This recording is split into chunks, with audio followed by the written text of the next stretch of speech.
Hello, everyone, and welcome. Welcome to a brand new episode of Morning Nonsense. And today, very special day, because with me today, I have the famous and somewhat infamous Captain USA slash Splendopia today with me to join me today on today's Morning Nonsense. How are you doing today? Yeah, I'm good, man. I can you hear me? Okay, my lawn guys just showed up, and they have the leaf blower. And I don't know if you can hear that, but it sounds super loud to me. I can't. You sound good to me. I only hear any. I don't hear any background noise. That's great. That's great because they're like right under me right now. Infamous. How am I infamous? Am I infamous? That's great. I love it. Well, everyone who produces indie comics right now is infamous, I think. That's true. Well, thanks for having me on. You had me on once before when I was running the campaign, and now the campaign is over, and we've fulfilled everybody. We have some extra books to sell, awesome. And we're kind of looking forward to doing the next campaign here. I don't know, sometime in the near future. Oh, sounds good. Sounds good. And that was when I was just doing a stream that was on and off. This is an actual structured morning show, and it actually has its own playlist and everything. So people will actually be able to find the replay and check it out again. So awesome. Even more advantageous. Let's see. I did a super chat before the show started. Hex Harper, thank you much for the $4.99. Witticism, chuckles. Exactly. Fantastic. Let's see. Won't be making it today. Have fun, everyone. Well, thank you very much, Hex Harper. That is me exactly. And that super chat is just fantastic. So let's see. Anyone else to say? So, good morning, everyone. Good morning. Welcome to the chat. Glad you could all make it. It's fantastic. All right, and it's wonderful to see you all. Awesome. And we have some more choices to make today, chat. Some more choices because as I always say, so much malicious nonsense, so much nonsense out there that we can't cover it all in even a 3 hour setting. So we have to make some choices. And but I think it's going to be all fun. I think it's all fun to go over. One thing I wanted to go over though was Yellow Flash actually came out with something brand new that was actually very interesting and horrific at the same time, and concerning Captain America. Have you ever heard about this? Where the Captain America is being done or being written by a guy who hated first responders on 9/11. I do know. Well, this is sort of old news, right? This is Ta-Nehisi Coates, and he had like an essay about 9/11 and first responders.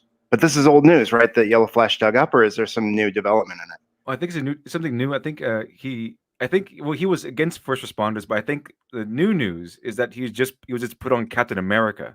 He's writing Captain America now. Right. But he's been writing Captain America for like for about a year now or so, I think, right?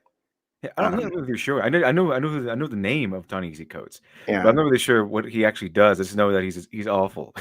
Well, he's like a he's like a big thought leader, for I guess black issues, basically. And I have no idea why he would say things like first responders to an emergency, or I forgot what he called them exactly. I think they're called like a menace or something. The first Yeah, responders are a menace. I think it's just wrapped up in a negativity or distrust that black people have towards like first responders or police people, not necessarily feeling that they are serving the community, but they're like sieging the community. Is sort of Right. I live in Harlem, and it's kind of like you get kind of a mix of that. You get people like applauding the police, and you get people like who hate the police. Right. Some of those famous songs express their feelings quite clearly. How some people feel about the police.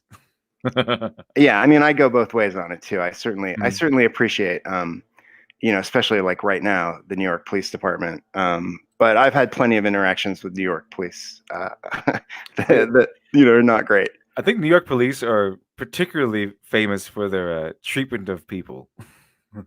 Yeah, I got handcuffed one time because I called the cops on some kids that were lighting off firecrackers, like in a like in the trash bin behind their building. And when I say kids, I mean they were like 6 or 7, and they were like, no grown-ups around. And I called the cops, and then I went and I went to the kids, and they all took off and ran away. And then like a bunch of grown-ups like basically started coming after me. And so they followed me like off the lot, and then the cops showed up and arrested me. But I had the video of the kids shooting off fireworks, so they cut me loose and went and looked for the delinquent parents. That's an interesting predicament. Good thing you had that video, or else you would have been arrested for someone else's crime. Well, it was funny because I called the police, but they immediately put me in handcuffs, and they were undercover, so I didn't know they were cops at first. At first, I just thought they were like another car full of people that came up and talked to the group that was going after me, and then they jumped me, but they identified themselves as policemen. They put me in handcuffs, and I told them what was on my phone. I didn't want to just turn my phone over and unlock it for them, but they that was the only way they were going to let me off the hook. So that was I was putting my search and seizure constitutional rights, giving them away in that moment to get out of the situation. Yeah, it's kind of strange how I've heard about that. I think we even saw a Family Guy joke where they went to New York, and they had some cops beat up Peter, and so they could take a picture, and then they're like, okay, thanks fellas. I have that picture of seems authentic. I got abused by police in New York. Yeah, I mean, it's a mixed bag there. It's a lot of it's a really hard job, man. It's a hard job, and those guys don't get paid nearly enough. Oh yeah, I personally respect police. I like police. I like our armed forces. I think most of them do a really good job at protecting our rights and our freedoms, and our country in general. I mean, I know there's some bad apples out there, but in general, I tend to like these Yeah. people. Well, I think especially like right now, like first responders, police, medical people, the military, the National Guard, like grocery store clerks. Everybody is on the front lines right now. So Right, right. Yeah, all those people. I mean, all these people who are actually still working are heroes at the moment because they're putting their lives at risk. Even if, they're a checkout clerk or whatever, they're still at risk. So, I mean, these people should be applauded these days, especially during this pandemic. And yeah, absolutely. And postal workers who are delivering Cyborg USA. oh yeah, especially those people, especially our heroes delivering independent comics these days because they're the only game in independent comics right now. As far as I know, these are the only game in town. It was really interesting. Like, I sent my first batch of Cyborg USA books out like the day that Diamond announced that they were closing. Basically, I thought that's pretty funny. And the good thing about Cyborg USA is I heard from some members of my audience and who backed your book the last time you were on my stream that it was actually pretty good. It was excellent. That they liked it. That they really enjoyed it. Well, that's good. I'm glad they liked it. I'm glad they thought it was excellent or pretty good or loved it or liked it. That's what we want, and we want to keep doing the books. So it's important for people to enjoy it. Some excellent positive feedback there. So hopefully, now that you've, in fact, also now that you've fulfilled one, I guess more people will actually back your next campaign because now you're more trustworthy than you were before, because you have proven hard proof that you can deliver, and that you not only deliver but you deliver quality and fun stories. So that's a huge boost to your next campaign, I'm betting. I hope so. I mean, that's what we're hoping to build up like an interest in these characters and an interest in like where the story is going. We definitely like want and need like the next campaign. The next campaign will probably be for issues like 3 and 4. We'll need that to be bigger than this one, and hopefully keep building on that. Right. Well, we should look on that one because I would look into it when you launch again. I'll just come back on my show and we'll see what we can do, and we'll take a look at it and we'll see if people like it. I think they will though. I think they will. The last one was pretty interesting. I really like the style of your comic Cyborg USA. Well, I appreciate that. It's like based on sort of like an '80s adventure team kind of style. Like for people that don't know what the story is, it's like America's super team of athletes stops a terrorist attack, and then the terrorists vow revenge. They maim them in this horrific train collision, and then Cyborg USA is the result. They're reanimated into a team of super killers that work for the United States government. Yeah, it's really interesting. I like how they were all. It's kind of like almost a Fantastic Four sort of scenario where they all get injured, and then they get well, in their case they get rebuilt. They don't get radiation powers. Right. They get rebuilt and then they have powers, but it's kind of like this similar. They get something bad happens to them, but and they pay the price, but as kind of a compensation, they get rewarded with powers. I like. Yeah, sorry. I like that that quality about superheroes. I like that transformation. I mean, I think a couple of my favorite like superhero characters are like really like Ghost Rider, Daredevil, Deathlock. They all have that same kind of quality to them. Even Batman, really. I mean, Batman is like transformed by a tragedy, Right. rebuilt into like a hero. One of the things about Cyborg USA that I wanted to do with the story was like have them be heroes before they became cyborgs. So that when they became cyborgs, like it was like a new kind of journey of proving themselves. But they didn't necessarily have to prove their like physical ability or their heroism. It was like a new kind of like existential proving themselves. Exactly. It's fantastic. Witticism. Let's see here. Angel Red Sword, thank you for $1.99. My dad was NYPD, retired after a bullet. Exactly. That's why I like these. That's why I always respect police and firemen and soldiers because most of them, as far as I've seen, like I've met a few policemen, I felt firemen, and that's what they do. A lot of them tend to like their jobs. A lot of them tend to be noble, and I mean they're modern day heroes. They're real life heroes. That's why I like them. That's why I can't really. It always irks me when someone comes out and when these radicals comes out and say, "Oh my," that one saying, "All my heroes kill cops" or something. Yeah. Those are terrible people in my opinion. Because I respect these people. I know how hard their job is, and I know that a lot of them actually do an excellent job at protecting us. I even had a relative that was a cop. I think he's retired now because he was an uncle, and he's retirement age. But yeah, he was a cop, and it was always fun hearing his stories and stuff. And he was a good cop too. So I always like these, always respect these people. I like to give them a lot of deference, and I always show them respect, even if it's like they suspect me or something like that. Which is not very often. It only happened maybe once or twice, but. Well, I think it's really interesting, when you have like people that hate cops, there's like the policemen, like fire department, they represent like order and like the structure of our society, like the social compact that we all have, with each other. And some people that really do have a political interest in tearing that down. On the other hand, there just might be somebody who had like a bad experience with a cop, and then he hates like all cops. Right. So it's a broad gamut of like people who can rally behind that message. Exactly. It's fantastic. So let's see here. So I'll leave it up to the chat. So chat, we've been talking about police officers and Yellow Flash's video where he covers Donnie C. Cates, who apparently hates first responders and considers them a menace. And we also have that video from yesterday where Razor Fist is just tearing into Angry Joe. And yesterday I asked the chat if they would like to cover that video. And you said yes, but unfortunately, we didn't have enough time to cover it. So I'll give you the choice again, chat. You want to go ahead and begin with the Yellow Flash video, where he covers Donnie C. Cates writing Captain America and how much he hates first responders, or do you want us to go ahead and start off with the Razor Fist / Angry Joe video? And I don't usually watch those kinds of videos on the stream because it's mainly just drama.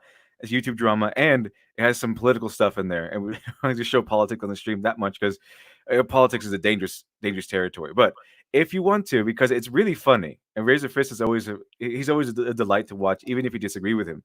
So wait, can I ask you? I know Razor Fist, but I don't know who Angry Joe is. Who's Angry Joe? Angry Joe is he used to work for, that guy with the glasses? He's from that group. Okay. Nostalgia Critic, Nostalgia Chick, Linkara. But he's kind of like one of the ones who actually made a career afterwards. He kind of split from the organization and was able to make a monumentous success. However, he was one of those guys who calls everyone racist and all that stuff on election night and everything in 2016. And he has become kind of infamous for attacking his fans or getting angry with his fans because he's called Angry Joe, but he's actually getting legitimately angry with his fans. But he's his main job is that he's a video game reviewer on YouTube, and he has like over 2 million subscribers. He's very successful. Where as opposed to a lot of his peers, from the guy with the glasses, they're just barely struggling to survive. They might have like 10,000 to 20,000 subscribers, which is really good. But considering how long they've been on doing the thing they've done, which is like maybe a decade or so, in some cases, it's comparatively to Angry Joe, he has outpaced them all. And I kind of like his videos, but something changed, I guess. He kind of I just stopped watching them. I don't know what happened, but yeah, he went after Razor Fist. Apparently, he went after Razor Fist, and Razor Fist responded with this video, and he really tore into him. And Angry Joe has become more and more like woke, not really left, but woke over the last months, unfortunately. Where he says where he calls people like who complain about these overpowered, poorly written female characters in video games, and he calls them like whiny man babies and everything, which the fans have legitimate cause to be angry about because they're not giving them good characters, they're just giving propaganda. Let's see. So I'm getting a lot of Razor Fist. Yeah, we'll do both, chat. We'll do both. I just want to know which one you'd like to do first. So I'm seeing a lot of Razor Fist. Razor Fist. Okay. So, okay, yeah. See, Angel the Sword. I used to love the Nostalgia Critic. Shame he's insane. I used to love the Nostalgia Critic too. I used to love all of those people. I was big into the that guy with the glasses stuff, but I wouldn't say. I don't know what it is about them. I don't know what it is because even Linkara went way far woke left, and he was a fundamentalist Christian right winger when he started. I don't know what they did over there. What kind of factory brainwashing, little brainwashing factory they have over there. But yeah, you know, it's funny. Like, I don't really know like the whole like YouTube like celebrity culture. You know what I mean? Like, I got into YouTube watching Diversity in Comics, and then right, that right. kind of got me into Ethan Van Sciver and War Campaign. But that's pretty much all I watch. Well, Lynn Carr is a reviewer. He's from the same group, that guy with the glasses. But he reviewed comics as Uh-huh. opposed to Nostalgia Critic reviewing movies, Angry Joe reviewing video games. Nostalgia, no, Lynn Carr, he reviewed comics, and which is why he's kind of come up in the in the mouths of Ethan Sciver and everything, because Lynn Sure. Carr reviews comics, Yellow Flash reviews comics, and they kind of clash every once in a while. Also, Lynn Carr really came out against Vic. Yeah.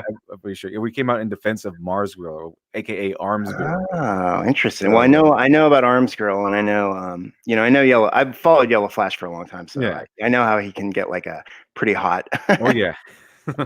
And to our delight in most cases. Yeah, he cracks me up. That's for sure. Well, Lin Cara came out in defense of like Arms Girl because he went from like right wing fundamentalist Christian guy to I mean really right wing. It wasn't like a fascist right wing, but he was really like he was able to chastise people and everything. He loved doing that. But uh-oh. Sorry, you said, Oh, there we go. You're back. yeah. I thought the stuff with Vic was really interesting, especially like the with Nick Rekieta, kind of how the legal case sort of stumbled because I was really interested. I'm really interested in your boy Zach's case with Mark Wade. So Oh, yeah, that's one of my first videos was covering that Mark Wade case, and it's still going on. I think they just found I think just found out what is it, a jurisdiction to have the case in right. after years. I know. Well, it's completely ridiculous, and it is totally obnoxious. But I've been thinking about that lately with the Donny Cates stuff, where Donny Cates was on Ethan's show the other night. I guess you Mhm. probably know about that. Yeah, we covered it yesterday, and actually Ethan came on yesterday at the very end of the stream. Right. Adam friended. But yeah, I didn't watch it, but I saw that they Mhm. were on. Uh, so when he was on Ethan's show, he was saying, and I know he kind of got ambushed or ambushed himself or whatever, but uh, that he didn't want to hurt anybody's livelihood or anything like that. But he donated to Mark Wade's defense fund. Yeah, he did. He did. He donated to Mark Wade's defense fund. He called. I mean, recently with the New Warriors, he called everyone who downvoted the video of New Warriors ists and phobes. Yeah. So he hasn't changed. He's like I described him. He's a scorpion. He's a scorpion to our frogs. They will look contrite. They will look nice and be polite. But at the very end of the day, they're still scorpions, and so they can't beat their nature. That's what the story is about, and they'll still sting you. They'll still stab you in the back, which is why it's not all that intelligent to distrust him implicitly, distrust him right off the bat just because he reached his hand out a little bit. He wouldn't even say hello, Comicsgate. He wouldn't even show I a know. little bit respect to his opponents or whatever he wants to view people as. Well, he refused to say the word in any way that was like not condemning or dripping with venom. You know what I mean? It was really weird for him. Like, like hello to your audience. Like the audience identifies as Comicsgate. Hello to your audience that likes comics. You know what I mean? Yeah, Like, come on. That's why people are in Comicsgate, because they were ran off by the mainstream pros by being called ists and phobes, and now they're in Comicsgate because they love comics. So yeah, that's why Ethan says, okay, yeah, you want to say hi to everyone who loves comics. That's Comicsgate, and he just couldn't believe it. He thinks, oh, I'm just saying hi to I'm just saying hi to a bunch of Nazis. You know?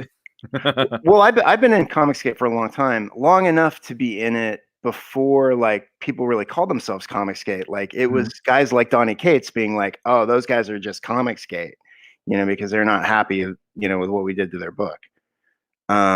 Before before Ethan, like he was like not Comicsgate for a while, and then he was like officially Comicsgate when he launched Cyberfrog. And your boy Zach was always like, I'm not going to really use that label. That's always how I felt about it. But it was kind of like, it kind of went from like a pejorative to a badge of honor, Right. The original guys kind of built it up from just like an insult or like a smear to something people want to aspire to.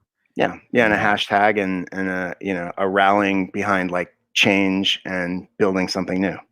Exactly. That's what I like about it. Me too. it became more of a noble cause, in my opinion. That's why when you take away all the drama, all that stuff, at the very end of the day, Comicsgate now is a noble cause. It opens up opportunities for new and uppercomers, and it opens up opportunities for fans and customers to be respected and to buy things that are not propaganda, that are just going to be fun adventures with new heroes and characters. And that's what I like about it. What I like about it is that it created like a parallel like independent scene. You know, like the independent scene that existed before was sort of a pipeline into these companies that were, that were like woke gatekeepers, and kind of blocking certain kinds of content, or if they had an axe to grind against a certain creator, that creator's project would never see the light of day. Now there's like a network of people, that are helping to crowdfund, helping to work together to like build projects and promote projects in like a totally parallel stream. Yeah, that's what I like about it. It's really it goes back to meritocracy. We brought back it's brought back meritocracy. So we've gone from all you people are to blame for my movie failing because you didn't go see it, to, well, I failed, therefore my work was not good enough. I didn't do something good enough or right, that I failed. I'll just try again with something new and have a new angle on it. So it goes from you failed, you people failed me, which is why I failed, to I failed the audience, I failed the customer, which is why I failed. And so not everyone succeeds. It's because you're part of Comicsgate. Does not mean you succeed.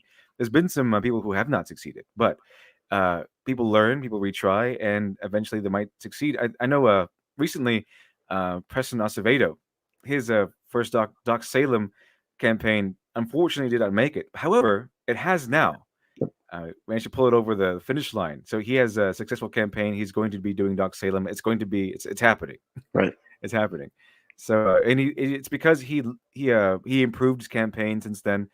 He made it more appealing. We got a new colorist. The colors they jump out a lot better, and he's going to succeed with Doc Salem. It's going to be fantastic.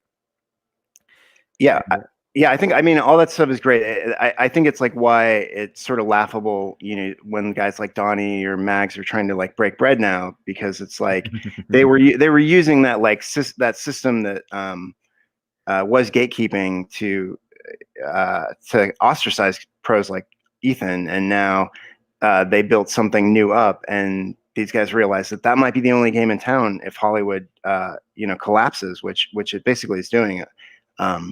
If you can't go see movies in the movie theater, if you can't go to comic book stores to buy books, Right. I mean, it's everything's shut down. So yeah, I think I forgot who said it, but someone said that Comicsgate became part of the game to the only game in town. Like, it became the a small part of the industry to the industry itself overnight almost. And it was pretty interesting. Well, it reminds me a little bit of like Netflix, like the way Netflix was sort of like a blockbuster video, like through the mail, and then it took the place of Blockbuster, but then it became a studio, and now it's like, in a better position than most Hollywood studios right now. Oh yeah, I think this some people might see because everyone was so interested in consuming with the double O, being a consumer that is they're just eating up whatever is being shoveled into the mouths down the movie and the entertainment conveyor belt. Is that now they've kind of been cut off. They've kind of been weeding, and now everyone is kind of going through withdrawals. Mm-hmm. And when we come back, when all this is over, and hopefully it'll be over soon, when all this is over, people might have a more higher standard, or won't be so mesmerized by all of this. Just because it has a nice popular brand on it does not mean it's good. Hopefully that's the case, and Hollywood will have to go back to actually putting an effort into their movies rather than just copying what happened yesterday. Well, what I think is going to happen. I mean, first of all, unfortunately, I don't think it's going to be over soon. But it takes like 3 weeks to change habits, essentially. So like everybody all over America has completely changed their habits and their lifestyle, and a lot of the like Hollywood, for example, like AMC theaters is totally shut down. When that comes back, like if it comes back, there's going to be no space for anything other than like tent poles, because people, are real event pictures, because people are going to be so used to watching movies from home. Oh yeah, it's going to be I just watch it at home. I got so used to watching things at home. I might as well just wait for it to come out to Netflix or something or DVD. And also the industry is putting out their movies to streaming services, so that's even helping the cause of the consumer. Just I'm going to just watch it at home. Right. Don't Well, go to theater. that's breaking that like long. I mean, the theaters had like a lot of power or leverage, against the studios to make sure that they were released in theaters. But now that the theaters can't do that, all that leverage is gone. So you're going to see that erode, very fast, I think. I'm really interested to see something change. What changes come of this, and I'm really interested to see what might happen if Hollywood kind of falls due to this. The mainstream Hollywood, and I want to see if there's something happens like this. Is there going to be a movie gate where a bunch of like independent movie creators like start crowdfunding movies, and it goes back from propaganda piece after propaganda piece to actual people with passions. You'll get more like a Evil Dead. The Evil Dead was a passion project, and it turned out great. I think it was Evil Dead, the Yeah. one with Yep. Bruce Campbell. Of Yeah, that was course. a passion project, Yep. and it did really well. And I think it won some awards or something like that when it was small, and then it erupted into a franchise. I'm really curious to see if that will happen. Is there going to be a movie gate where you're going to get some nice, passionate, passion-filled, love-filled movies run by independent creators that have crowd-funded movies, and that's really going to be interesting to see if that happens, because it might happen due to the weakness that this pandemic has caused in the movie industry. Well, in all industries, but particularly in the movie industry. Well, it's easier than ever to make a smaller movie at a professional quality level. I mean, most like TV broadcasters are now like broadcasting off their iPhone anyway, like at home, because everybody's quarantined. So, Right. the thing that the studio systems like really enable are a system where you can make a lot of money and spend a lot of money, to make something that's like a huge spectacle. So, I don't know, like that, like once that kind of erodes, or once they lose their capitalization, they don't have that power to do that anymore. It might be harder to have like a big success, but that's what makes, you think about like Ethan's book, like Cyberfrog, and the amount of money that raised, and your boy Zach and Diversity in Comics, as a comic book, like relative to like what films raise. But there is, for like an independent creator, there is a chance at like a big breakthrough if you can find the right platform that can monetize you. Right. So I think, yeah, like you said, it's going to be a lot of interesting things. The mainstream industry is losing power, and independent creators seem to be on the rise. It's going to be an interesting future. It's going to be an interesting future. Hopefully, we have one. It's cool. It's like it's a great time to be creating. That's for sure. Oh yeah, I love it. This is quite frankly, this is kind of a dream come. Not the pandemic, to be clear, but the rise, the availability of independent works being more available and more successful these days. That part's the dream come true, and I really like that, because I've always been a big backer of independent creators. And let's see here, Red Dead. I will be the pioneer of MovieGate. Fantastic. Can't wait to see that. It's gonna be great. I really like the idea of what Comicsgate is doing, which I want to see that happening in movies. I want to see independent movie creators, movie teams come up with new movies that are just passion filled, kind of like how the original Star Wars was. It was just like a passion project made by a couple of guys that just want to make a really cool movie, and that's why it was so good. It's full of passion, and it had yet to succumb to the corporate conveyor belt, where just we need to pump out the stuff because it's a cash cow. They want to make a good movie. They want to make a good story, the best to their ability. Well, I think that's one of like the most threatening things about like those studios, as more consolidate, or as they sort of homogenize their like content. You don't get like big risk takers like in the 80s with like all the independent. I think of like Orion and just like Golan Globus, and there's just like a lot of like fly by the seat of your pants, like action renegade kind of producers, like doing crazy things. You know what I mean? I want to see more Terminator style. Did you know Terminator style? The first Terminator was a lot of it was filmed with guerrilla tactics. So I think it's what I forgot it's like called guerrilla producing or ninja producing, where they didn't Yeah, get permission to film yeah, where they filmed. guerrilla filmmaking. Yeah. Yeah, so they would have to have lookouts while they Mhm. filmed Arnold Schwarzenegger walking around naked or something. And Yeah. that's, by the way, Chad, that's why most of the Terminators filmed at night because they they didn't have permission to film on location. They couldn't afford it, so they filmed at night and they had lookouts and things that would tell them when cops are coming.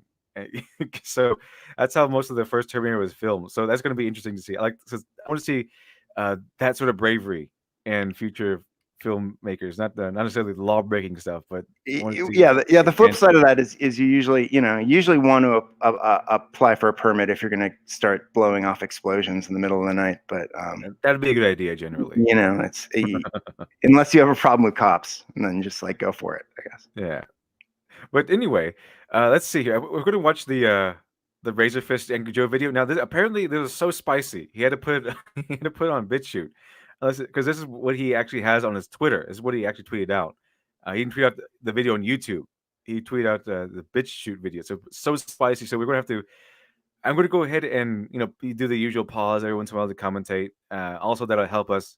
That'll help us with throw ourselves in the mercy of YouTube, because YouTube is just bleeding my channel because of all these live streams and stuff. It's just gutting me. I've lost like 200 subscribers because it just says, "Oh, we see you doing a lot of live streams, so we're just going to go ahead and dig into your subscriber count, and we're going to just take away all the supposed bots and non-active accounts."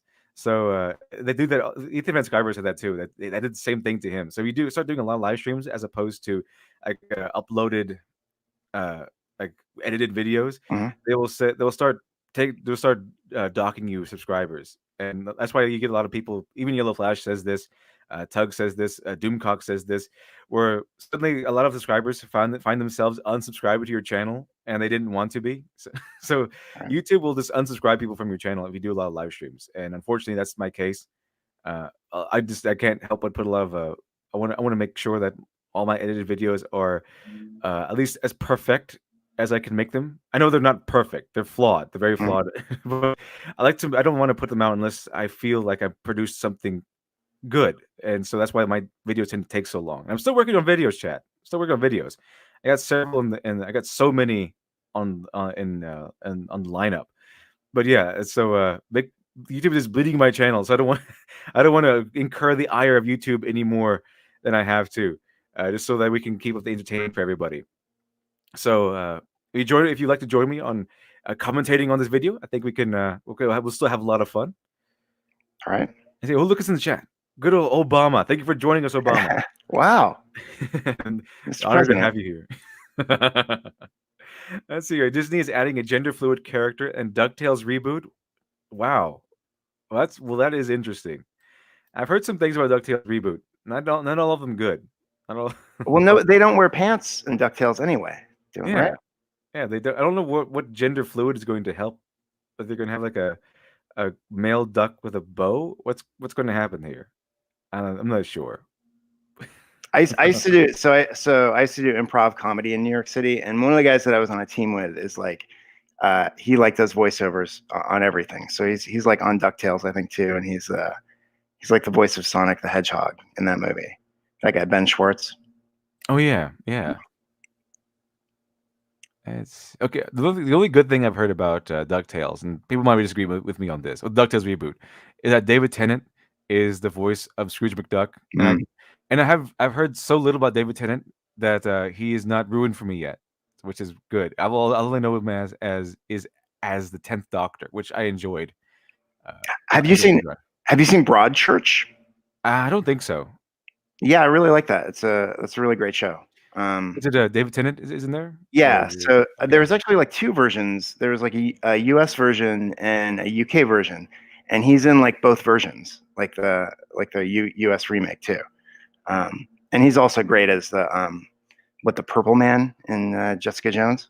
That's the one Marvel series I did not watch because the Jessica Jones account said all men are disinvited, and I said, well, if you don't want me to watch it, I'm not going to watch it.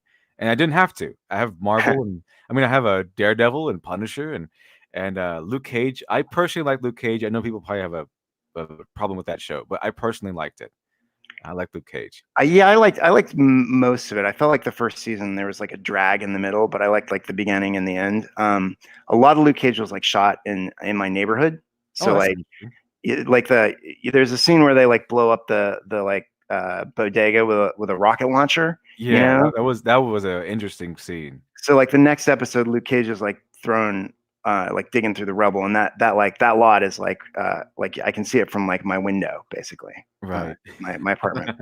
So that was cool to watch shot. Is it still there? Is it still there, or is it rubble now? Well, you know what's funny is that there was like a what it was is there's like this old like destroyed building, and they actually knocked it down, cleared the lot, and then filled the lot up with like Hollywood rubble, and then cleared it again.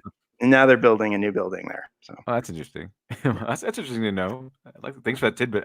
Because I remember that scene. It's one of the scenes that stick with me. We just blow it up with the, because that's where he was. I think that's where he was staying, or they didn't really like him because it was a little restaurant, yep, and they blew it up. And then I thought they'd be mad at him because they blew it up because he was there. So I thought the owners would be mad at him, but they said, "Well, thank you for saving us." yeah, I'm like, well, that's nice. That's nice. It's an interesting turn to pace. yeah. They had a good attitude about it. I thought, yeah, Yeah, and I really like the music. I really like the music of Luke Cage. It just because I used to be I didn't used to be a DJ. I technically still am, but I used to be a DJ, and I really appreciate music when it comes to these things. And yeah. Well, I really like Mahar. How do you say his name? Like Maharaja Ali or whatever. oh yeah, Like he is so good in that series. Um, he's good all the time, but I like I was pretty disappointed about a lot of the Netflix shows, but the first season of Daredevil is terrific. yeah, And Daredevil still is the best one. The Punisher is my favorite Marvel character, but yeah, Daredevil I have to still say I didn't do the Punisher the way I wanted the Punisher. That's not I the Punisher to me. I agree. Yeah. It's kind of strange. But Maybe you should watch Jessica Jones. I mean, I think if for David Tennant, that first season is really good. Just okay. the first season especially. I'll check it out. I think it's still on there, and I heard it was good. Yeah. But I just saw that tweet, and I said, "Well, I'm not watching it then." Same for the same reasons I don't buy the modern Marvel comics. You just invited me. You don't know.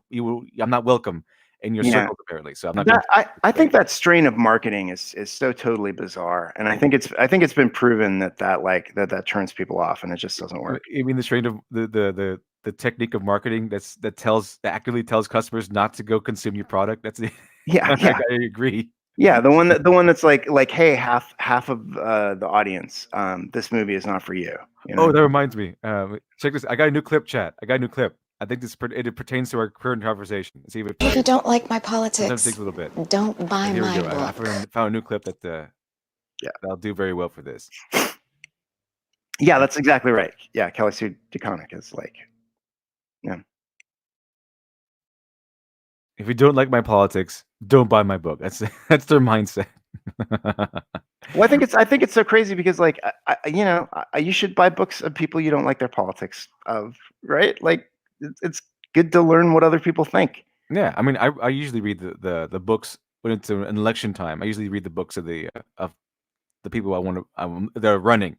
Right. So I didn't like Obama when he ran, but I read his book Audacity of Hope, and I thought, well, this is actually pretty good. And Yeah. that's all. I'll just stop there. Well, it's an absurd thing to say. What she really means is like, this is what I think, but she's saying like don't argue with me about my politics. Like they are what they are, and if you don't agree with me, like you're not good enough for my book. Is Yeah. kind of what she means. Because it means, I mean, it's okay with saying, oh, if you don't like my politics, I'm not changing. Because you should say that. I mean, you shouldn't be bending down to everyone who disagrees with you. But what you shouldn't be saying is, you're not good enough to buy my book. That's ridiculous. That's a ridiculous mindset. You're not worthy of buying my stuff. That is ridiculous in my view.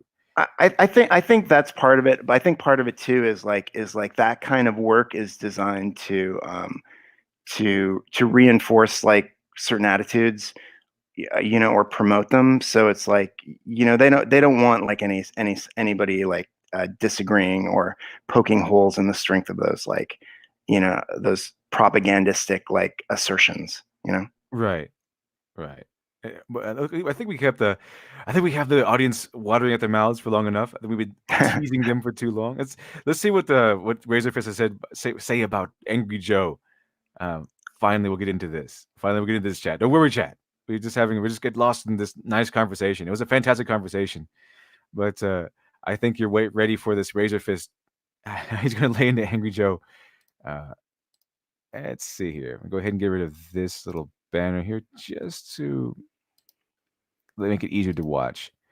But yeah, I got rid of the banner. But yeah, if you want to go back and watch this, or you can't watch the whole thing, or you missed it, then all these streams are being kept on a channel playlist.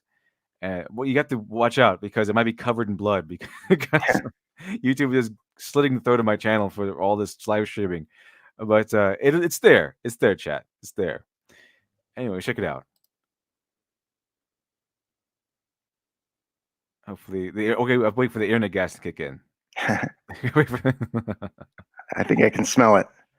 It's there we go. I hate e-drama and the autistic ecosystem it nourishes. Find it about as engaging as marinating my nuts in witch hazel. As evidence of this, I'd point to the fact that from Amazing Atheist to Movie Knob, I rarely, if ever, engage anyone unless it's in direct retaliation.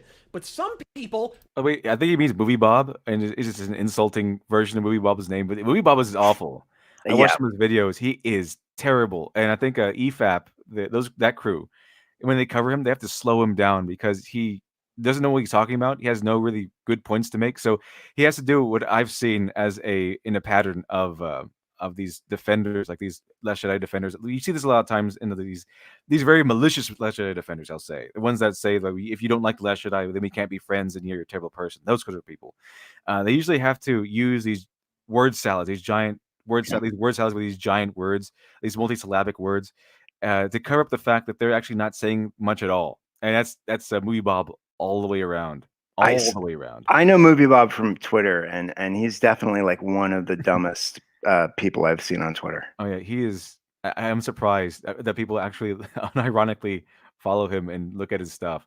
I just kind of ignore him because I don't hate follow on Twitter. I think it's a waste of time. It is a waste of time.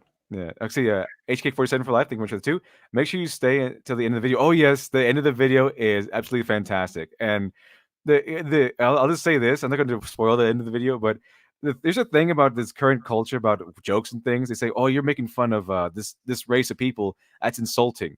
That's a lie. Okay, it's a lie. Because I can tell you, as a Hispanic with Hispanic friends, we love jokes about Hispanics. We do. And in fact, there's an old story I like about Speedy Gonzalez.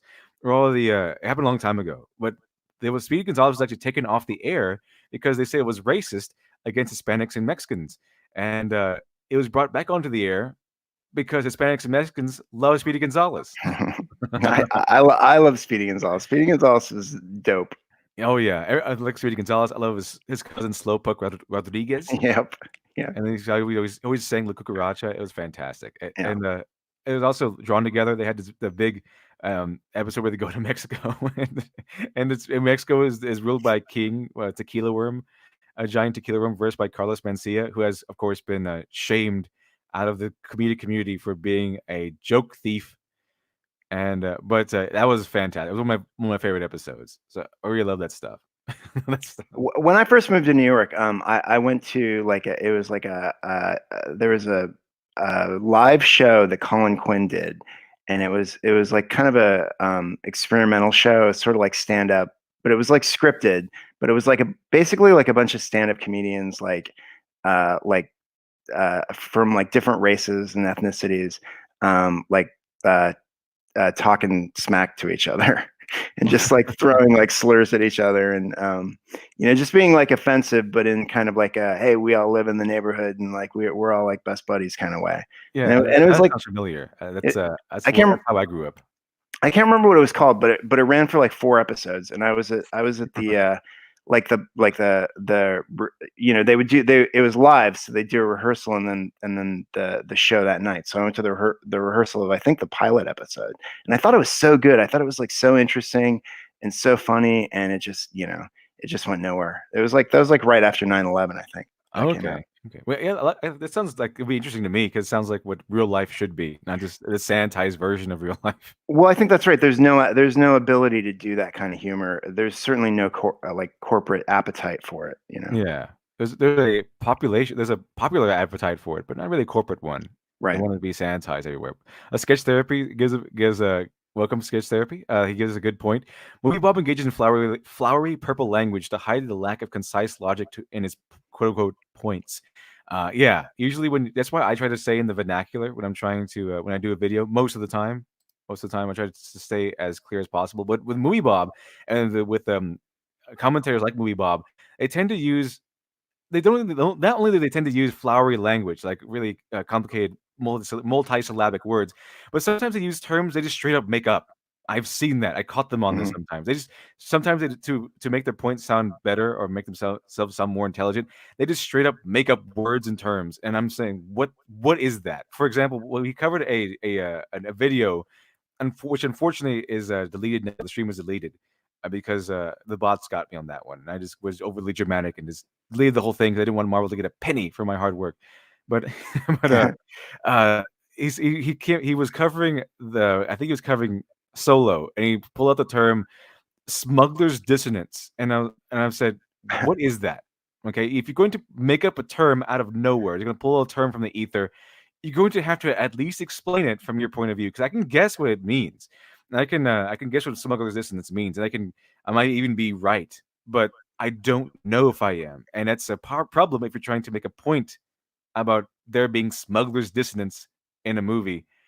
And it turns out what I think means is that Han Solo he came face to face with the consequences of smuggling, and that's what I think it means. But I don't know. I don't know. Smuggler's dissonance. Yeah, I mean, but they do this all the time. All these people who like to defend the sequels and the Disney Star Wars, they not only do they use big words like without context clues or explaining what they mean by that, but they straight up make up stuff. They just straight up make up terms, and which is not a problem because you can do that if you want to make a point and trying to make up something new and to describe a phenomenon that's not usually described in modern day or current day-to-day life. But you have to then explain it. Just define your terms. That's a common 101 sort of. Well, would there also be smuggler's consonants? I don't know. You think there would be. Something like that. But we don't know because he doesn't explain it. He just drops the term smuggler's dissonance in our laps and expect us to know what that means, I guess. Let's see, Jacob Brasher, thanks for $1.99. I'm gay. My favorite jokes are gay jokes. See? Fantastic. Yeah, my favorite. This is why I personally like George Lopez. Every Hispanic and I know, which is quite a lot, because this was my typical circle is other Hispanic friends. But they all love George Lopez, and all he does is make fun of Hispanic culture, and it's funny. It's funny because it's so true. Well, I think a lot of where it comes from is like public school culture, where like like the crackdown on bullying. It's really easy, or it's easy to point out something that's like racially charged, in terms of like, and certainly like kids like make fun of each other and isolate each other from the bigger groups to like to pick on each other in all kinds of ways, no matter what. But if there's something like racially charged to it, they can set a line and say, this is really no good, this is really not okay. And then that message continues into adulthood, that this is not okay, this is unacceptable. In a work environment, this is absolutely unacceptable. And to a large extent, like, it can create a hostile environment, but also, we need to be able to let off steam and communicate and express ourselves. And if somebody's mad at somebody, it's going to come out anyway. You know what I mean? Exactly. I feel the same way. I mean, it's just jokes, okay? It's also just insults. Stop being so thin-skinned, everybody. Right. But let's see what I think the audience wants to see. What the Razorfist has to say about Angry Joe, and a lot of it is pretty funny. I have to say, a lot of it's pretty funny. Because Razorfist, whether you agree with him or not, he has a nice articulation style. It's really nice. And he relays into Angry Joe, and Angry Joe kind of deserves it, in my opinion, just a little bit. Prefer risk. Gotta wait for that For internet all guess. to reason, and like Angry Joe in a narrow hallway, some encounters simply are unavoidable. And so when Angry Joe slid or rather rolled into my mentions this past week, By the way, the reason why he's saying he's insulting them that way is because Angry Joe used to be very, very thin, and then once he hit his 30s, he kind of Yeah. kind of gained weight, I'll say. And people have been mocking him on that point. And of course, he got angry because he's Angry Joe, and he's not a stranger to lashing out at people, which is not, I wouldn't say it's a bad thing, but that's why he's making fun of him here.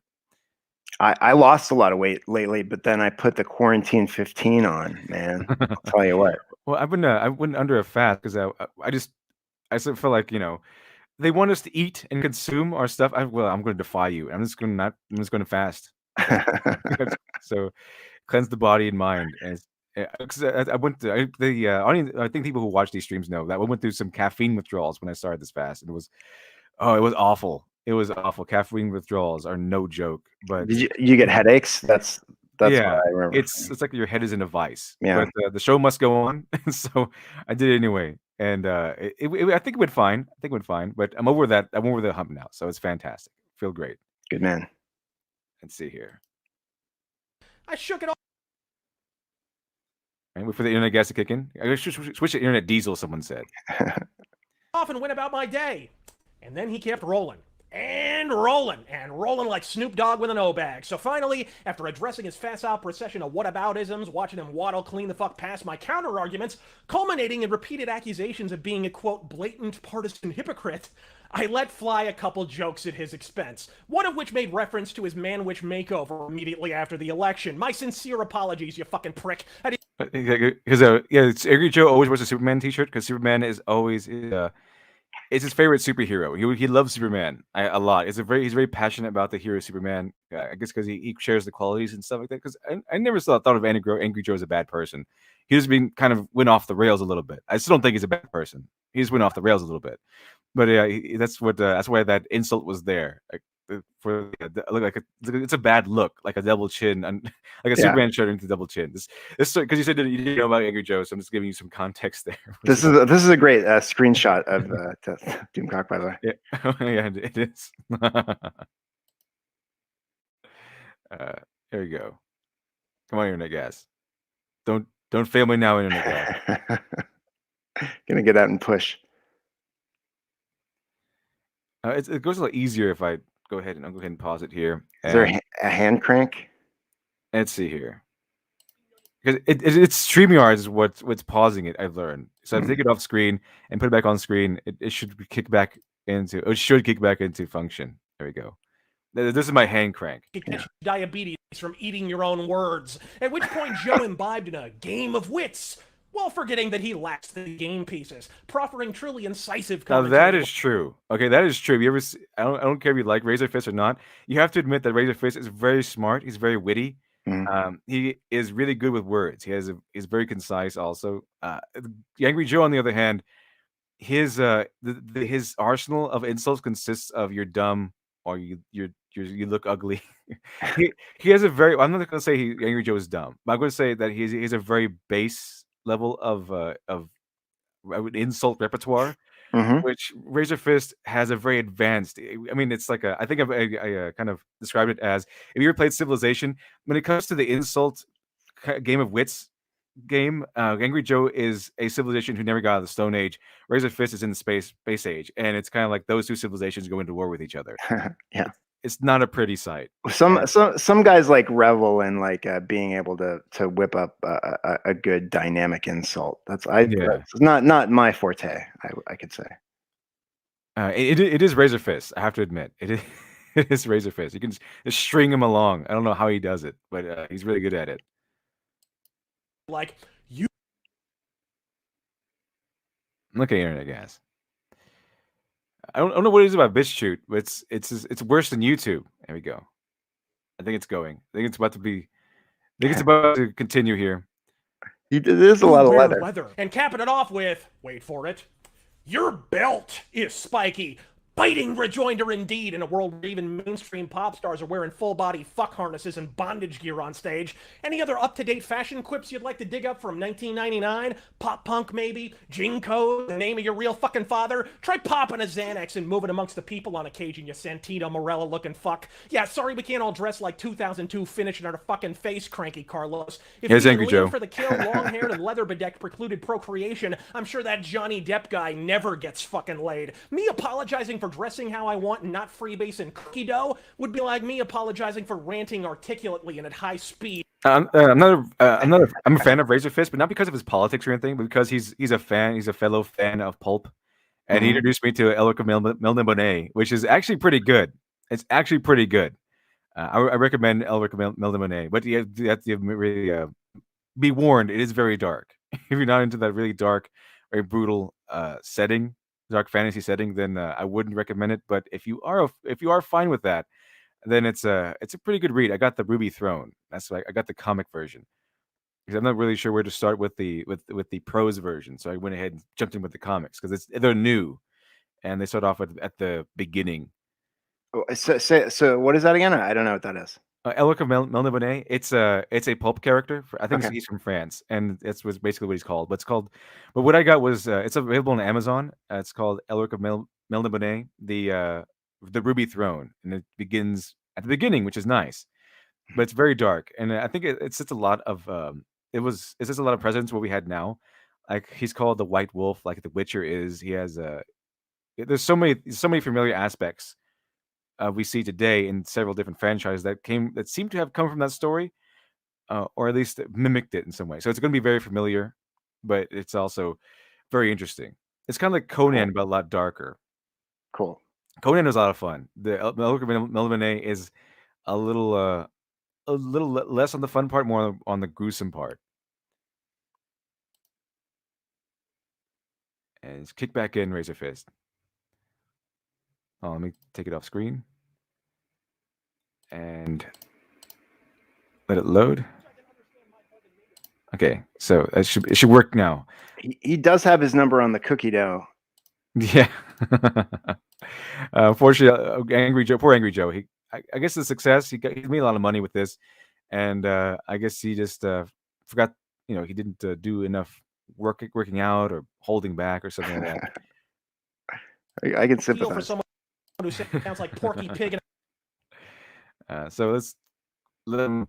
BitChute is awful. It's awful on StreamYards. Come on.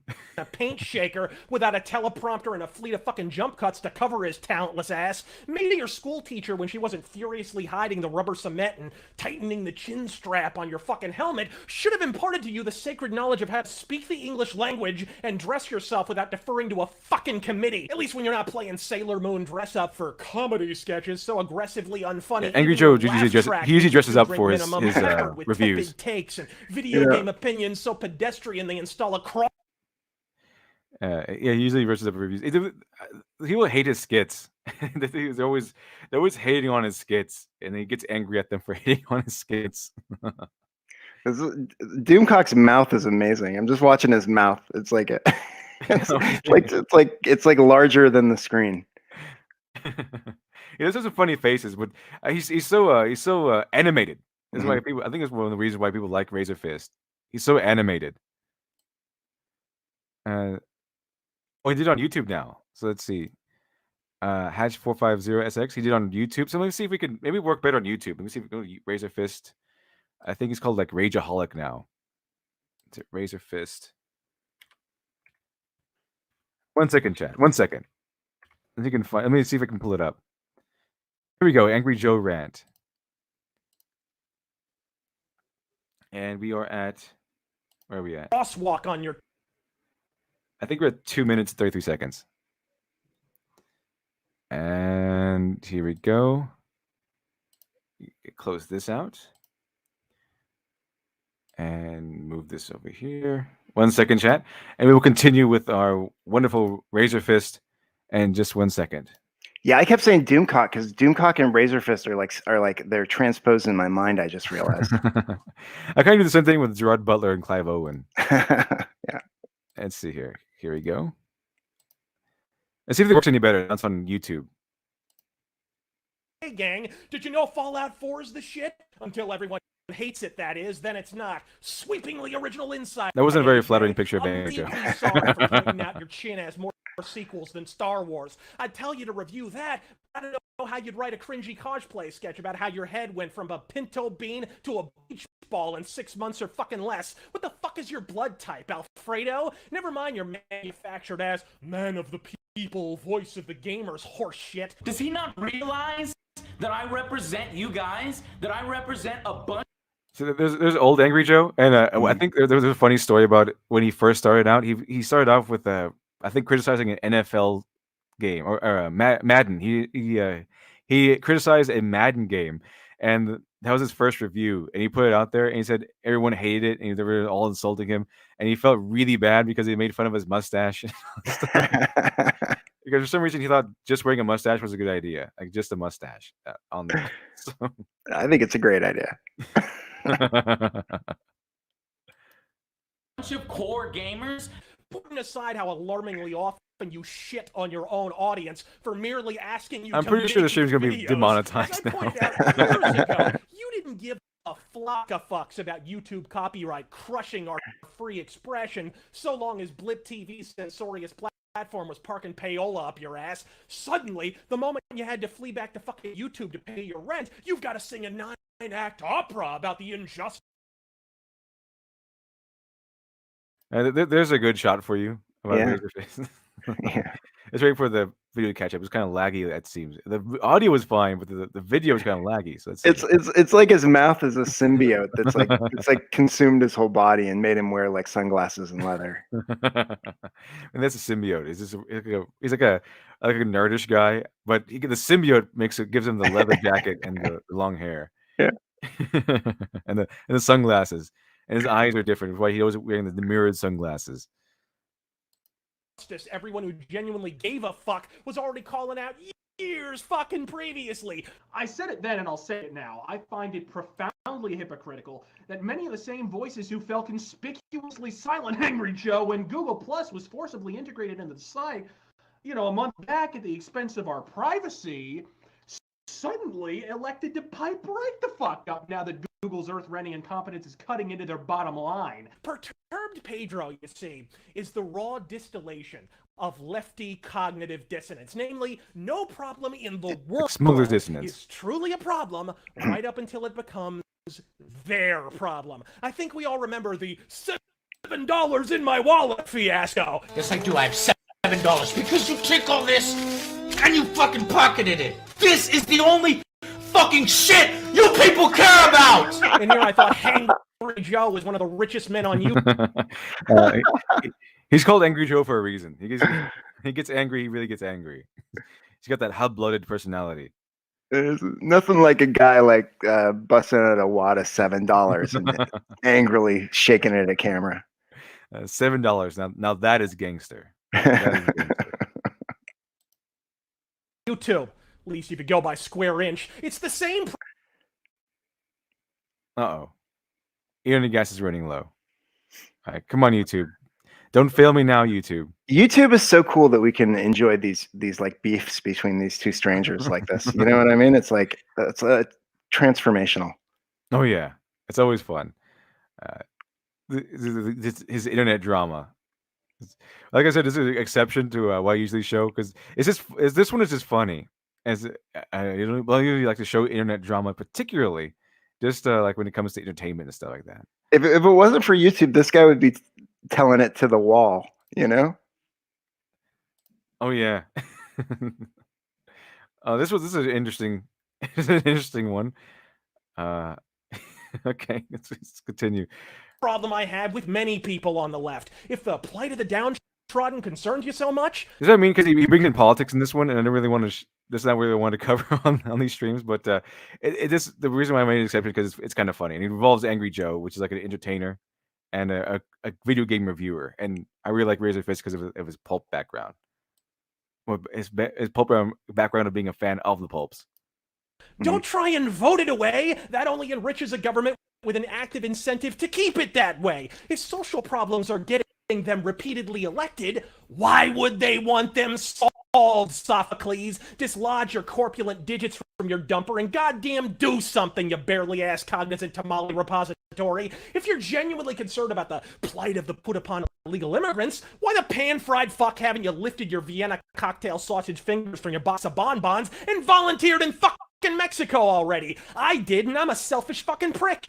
Unlike your skull, it ain't hard. Get in a car and go there. Hell, you're in Texas. You can make it there after a good evening swim. Andale, Spurgy Gonzalez. Not that you aren't a positive role model, mind ya. If outraged Alejandro can rack up 1 million subs playing dress up in front of a fucking green screen between jump cut cringe, then evidently all you need to make it on YouTube is a webcam that works and a brain, premise, and audience that doesn't. But of all critiques to hitch your ho-ho to, Razor never criticizes Trump. Perk an ear, you autistic asteroid, because I've explained this at least 11 fucking times, and I have no intention of repeating it again. Not only did I not originally support Trump in the primaries, I excoriated his Oompa Loompa looking ass over Syria, and I will now quote, "If Trump goes to war with Syria, the only second term I'll support will be in prison." Unfucking quote, you disingenuous ass canoe. I was openly critical of Trump extending the quarantine to April 30th, and I still am. I'm not wild about him invoking executive powers to impel production of ventilators at GM, effectively fucking nationalizing U.S. industry in the process. I'm a persnickety sort about silly shit like the Constitution, but fuck it, because I'm honest enough to admit we're all of us out of our depth on exactly how to deal with the commie cough, and the president is no exception. This to you. I like that one, the commie cough. That's a pretty good, it's a pretty interesting description of the current pandemic. Let's see. Adam Poe seems to be in here. Let's see here. I saw him. I saw him somewhere. Where is he? There we go. Adam Post. Ain't no party like a lit dead party. Oh, welcome, Adam Post. Welcome. Yeah, Adam's great. Obama says, "Get high on internet gas." Oh, we certainly will, Obama. Hope and change. You constitutes unforgivable forbearance. No fuckwit. Whoever told you a beard is double chin camouflage showed unforgivable forbearance. What I did is called giving the benefit of the fucking doubt. Like most of your critiques, this is weapons grade projection. Angry Joe has his lips buried so far up AOC's ass he looks like an anteater with collagen injections. And so anyone not actively thirsting after a commie cunt or fence-sitting so hard their butthole bonds with it at the subatomic level must be biased or hypocritical to the Grand Duke of dispassionate analysis.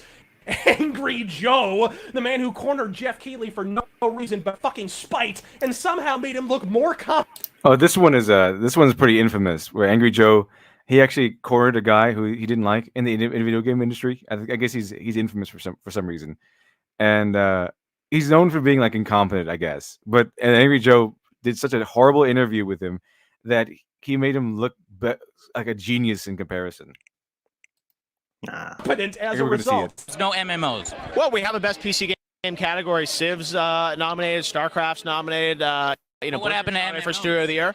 What MMOs should have been nominated for Game of the Year? There are so many MMOs, like Dungeon Fighter Online. There's one example. You could also, what other games? Final Fantasy. Final Fantasy MMO? Yeah, This year. not this year. Exactly. Didn't come out this year. Yeah, the It's independent game, which is not what it is this year. You're telling me MMO should be nominated for Game of the Year. You can't name the MMOs it should be. And you're telling me that you don't know who's voting on the awards when it's public. So, I mean, come on, you have these rants. Look. They're not thinly veiled, okay? I know I need a In the words of Nick Rekieta, how embarrassing. That's embarrassing. Why would you go and confront a guy like this with all heated and everything and not be prepared at all? And not one little bit. He didn't even know who the judges were. And as you said, they're public. They're publicly stated on the website. So how could you go to this guy without doing any homework? He gave the guy a knife and said, "Stab me." Exactly. And he was supposed to go over there, and it should. I think, if I remember correctly, I don't know. I forgot the details, but it should have been an easy win. Him confronting this guy, he should have been able to trample all over him, but he didn't. He did the opposite. He trampled all over himself. Well, the guy. I guess if people don't like the guy was like delighting in like gutting him. Yeah, so take this because Angry Joe, he has a huge following. People know who he is, Mhm. and so this guy's probably like, "Oh, this is Angry Joe. I'm going to have a conversation with him." And the moment he saw that he could just obliterate Angry Joe was the moment he started getting really happy. That you don't know this, you don't know this. You have all these rants, and they're all thinly veiled. It's just dismantling you because you're just dismantling yourself and just taking advantage of it. Uh, Unfortunate. How embarrassing for Angry Joe. How embarrassing. Bathe in the headwaters of objectivity, the cat who called half the country Nazis on election night is first on my fucking list. This is what all the scared white men and women voted for. Let's ban all Muslims from entering. Like I said, I used to follow Angry Joe. I saw this stream live, so I know the full context of this. And yeah, it's just straight up. Razorfist is not lying or taken out of context. This is exactly what he said. There's no other context. The United States. Trump called for it. Okay, ban all Muslims. If you voted for Trump, these are your fellow constituents. These are the type of people that voted. The angry, pissed off white men. I didn't realize there was such a large percentage of people really scared and misled, and I'm sure the exit polls, and you can refute me if you want, but I guarantee you the majority of people that voted for Trump are uneducated. Here's a helpful recap, you cuck. Alexandria Ocasio-Chavez has been unremittingly shitting on Trump for doing dick, all the while making Mai Tais before an audience of social media meme monkeys. They want to continue to get away with doing far too little, and in this moment, there's no such thing as doing too much. 2 ounces of lime juice, just putting that in here. This despite her district being one of the principal... I'm pretty sure that's what all politicians eat. It's just ice and booze. That's probably true. I see. Hatch 450SX. It actually has the Cyborg USA in there. I think that's the right campaign. Yeah, so it should be. If it's open, the open one. So this one, check that out. Go over there and see check it out. And I think it's still operating, right? He's still taking backers and. Yeah, it's in demand. There's only one tier, but the tier gets you both books. So issue number 1 and issue number 2. Fantastic. Awesome. Yeah, like I've heard some really good feedback from it. If you don't want to take my word for it, then it's really good. If you'd like this old-fashioned sort of 80s style adventure, this like I guess you could say retro look like style adventure from like those old cartoons. That's what it reminded me of. There's a Globetrotter, the some of those 80s cartoons that are really, really, really, really fun that I really like to watch these days. I just bought like the season 1 of Thundercats on Amazon. Cool. So I like those cartoons, and it gives me that same feeling those cartoons do. So yeah, if you like that style of adventure and that's just really, really interesting, awesome adventure style, 80s cartoonish style, action, then I would suggest you check it out. Yeah, that's the stuff I grew up on, like G.I. Joe, Mask, Super Friends, all that stuff, but also stuff like RoboCop and Predator. There's violence, and it's sexy, and there's swearing. So it's not exactly 80s animation style, but it's certainly a product of the 80s cultural zeitgeist, I would say. Right. Yeah. So that sounds good to me. I mean, it sounds good to me. Yeah, it's. I mean, honestly, it's like the dream project. It's like I wanted to make something that like encapsulated all the things that I love, and what I love is like action adventure, like with like deep philosophical kind of issues, but but they're kind of they're just sort of like the spine, and really like what you're reveling in is just the absurdity and the fun and the action and the craziness. Mm-hmm. That sounds good to me. If you like that 80s style cartoon, and you like with more mature and a lot more sex and violence and edginess, sounds good to me. That sounds incredible. Yeah. Let's see here. Epicenters of this outbreak. Oh, but she finds plenty of time to push for open borders from fucking quarantine.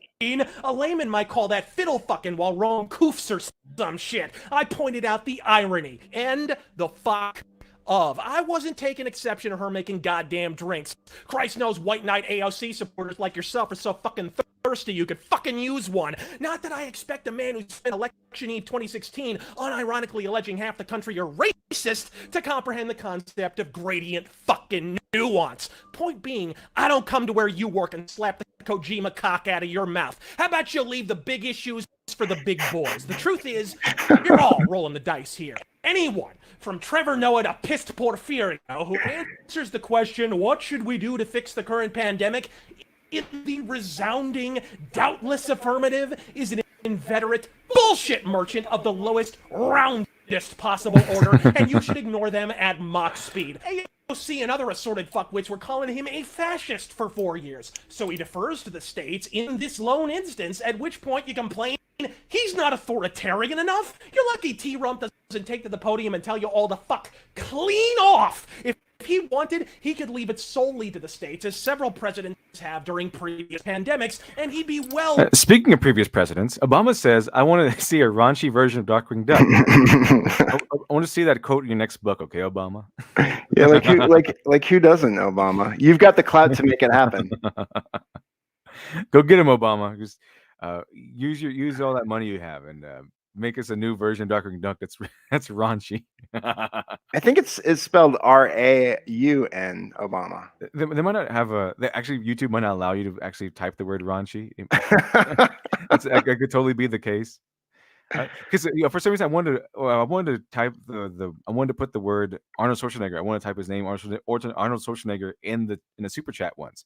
Wouldn't let me. It wouldn't let me send the super chat. I don't know why. Arnold Schwarzenegger is like a blacklisted name or something. But can you type moist? Is moist acceptable? I'm pretty sure it is. Okay. I'm pretty sure it is. I'll have to test some words out. And see, get that up and running, Obama.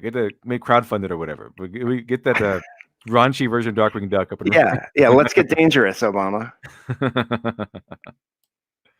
Within his rights to fucking do so. Strange as it may sound, Joe, Americans were once adult enough to acknowledge that it is not the purview of the federal government to play fucking nursemaid to every U.S. resident, illegal and otherwise. But you're right, Joe. Donald Trump has committed one crime. If your show's any indication, he only deports the funny Latinos. I'm Razor Fist. Stay in your fucking lane, bitch.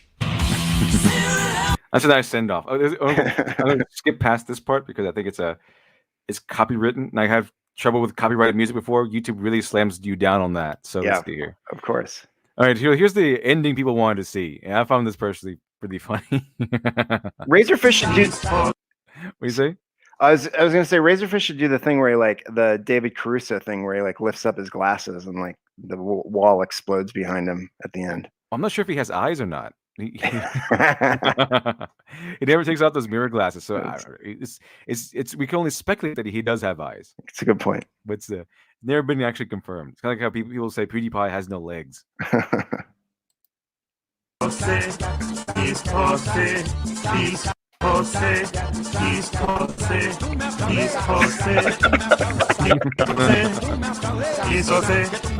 My favorite version of Angry Joe. Hello, everybody. It's me again. It's Jose. You probably thought I was gone, but I wasn't. I was just working and flexing out my muscles, man. I never left. Anyhow. Oh, man. That's too much work. It's so good. Like a Superman shirt. It's some Mexican flag colors. He's got like a low grade version of Angry Joe's jacket. Just like a hoodie from Walmart. Man, you get fat, and the internet gets on your ass, don't they? They sure do. Good to be able to breathe again, ese. But just remember, anybody who voted for Trump, you guys are Pol Pot, Che Guevara, and Sammy Guevara. You're all communists. All up into one, ese. There's only two cities in America, New York and LA, ese. And everything in between, Oklahoma, Alabama, Newfoundland, and Candyland. All those are little pockets of evil. I call them ball pockets, ese. gonna have a big old ball party in Ball here. buckets. That's it. Anytime a Trump voter gets a new MAGA hat, I grow a new chin in solidarity. That's it. I mean, I'm not even joking. Look at this shit, man. Oh man, I got more rolls than Panera. That's it. More chins than a Chinatown phone book. You probably never heard that one ever, eh? Anyhow, take care and vote for Bernie. That way I can continue to have oranges in my patch fields.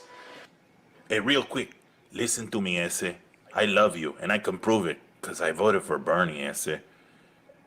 Just remember, if all this shit with the Corona beers comes crashing The Corona down, beers.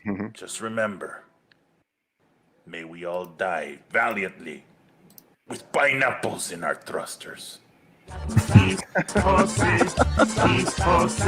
What a great episode from our favorite Hispanic reviewer. Fantastic. Thank you very much. Thank you very much on that. I have to say, the real Angry Joe, I was impressed with his costuming. Oh yeah, he does a really good job with with his get-ups and things. Some of them are comedically bad, but he tries to do it like do his best. His best. Now we can go into the Yellow Flash video now if you'd like. Would you like that, chat? I'll give you a few seconds on that one. But Yellow Flash is covering something with not Donnie Cates, but the other guy. Yeah, Ta-Nehisi Coates. So it's like interesting about him is like he, your boy Zach famously calls him a race hustler. So that's like one of the things that Mark Waid is like used against him. There are several of those in modern Marvel comics these days. They just write about caricatures rather than characters. My attitude about Ta-Nehisi Coates, I'm kind of ambivalent about him. I to this point have no opinion about him. I'm waiting for something to happen for me to decide one way or the other how I feel about him. Let's see if our boy Yellow Flash can change your mind. Let's see what he has to say. I haven't watched this whole video. I just saw the beginning of it. So let's see. All right, chat. Okay, chat. We're going to go over the Yellow Flash video now. Hopefully, the internet gas will be with us this time. New Warriors really opened up Pandora's box for Marvel. It really did. Because it's got everybody interested in Marvel and the comic book industry. And then, of course, the comic industry kind of collapsed because of everything that's going on right now, and everybody's interested now. And the one nice thing about that is we can go back and we could talk about all of the things again that ruined the comic book industry. The biggest thing, a lot of it are the people that work in the industry. Nasty people. All the way from the bottom to the top, full of incompetent people that have no idea what they're doing, have very little talent, or they're just political hires altogether. One of the worst ones, who's not very active in degrading customers, like a lot of the other ones, like Donnie Cates, who recently made a blanket statement on everyone that downvoted the New Warriors trailer and said that they're all a bunch of istophobes, terrible people. Decided to just go ahead and call them all that. That's kind of been the big thing. I'm not sure if he shows it on this video, but yeah, the New Warriors, they now have 200,000 downvotes on their video. Oh wow. 200,000. So that's 200,000 istophobes just can't stand minorities in comics, They just can't stand minorities and women in comics. It was amazing that they launched that like almost like simultaneously with the comics industry collapsing. Yeah, it's almost as you could almost say that. Oh, New Warriors launched. Time to close up shop. Yeah, there's no selling this comic. We're done. We're done. I think that's what prompted me to say, like, just fire all your editors, Marvel. Let's go ahead and fire them. Not doing anything over there. Just greenlighting anything, and fire all your editors, and then just hire some high school bullies. Okay? Hire some high school bullies to actually lay down the law in there. Start making, dunk their heads in toilets, give them some swirlies, and just mock them a little bit so they can, just break down that safe space culture. That's it. Little safe space culture they have over there. Not everything is good. Okay, not just because they are on the right side of history doesn't mean that every idea they come up with is a good one. So the guy that wrote the New Warriors, I think his name's Dan Kibblesmith, and Yeah, I think Kibblesmith. is he a Colbert Report writer or I don't know. I saw Daily him. maybe Daily Show writer? And Ta-Nehisi Coates has like a big publishing pedigree, so I think that's part of the logic there at Marvel is that you see when they reach out to hire these people, you see kind of like in those hires like their own aspirations, like what they're interested in. Do you know what I mean? But here's the thing about even though they're experts or whatever, they might be considered experts anyway. They have a good pedigree. They still need to be reined in. They still need control. You still have to say no to them if they do something insane. And I remember a story from, I forgot who it was, but there was a director who was kind of new, and he was working with professional, like very seasoned actors. And he thought going in, he's like, okay, it's going to be an easy job. It's going to be really easy because these are professional actors. They're very seasoned, very well known. So I'm not going to have to do that much. They're going to do it on their own. And he found that the more seasoned actors actually ask for more guidance than non-seasoned actors. So it's I think it's like a parallel here. And it's because they have a background and everything, and their experiences mean that they can just go run rampant in your playground. You need to blow the whistle on them every once in a while. Yeah, I mean, my point wasn't more that these guys are necessarily qualified, but more that the like Marvel editorial staff is kind of betraying their own interests in it. Right, so like bringing in, they did this with like Ghost Rider and like Paul Scheer, who's also like a comedian who I know. Like bringing in comedians to write comic books maybe doesn't make as much sense as like bringing in somebody who, like, my favorite comic book stories are like action adventure or detective stories. You know what I mean? Oh yeah, I like action comedy too. Like I really like Rush Hour. Right. With the mix of Rush Hour 2 mostly, not so much Rush Hour 1, but Rush Hour 2, it was one of my favorites. So if you're bringing in somebody whose sensibility is like writing comedy and like picking apart like society, or Ta-Nehisi Coates is like a cultural thinker, it's not necessarily the same skill as like somebody who can construct an action adventure serial narrative. Right.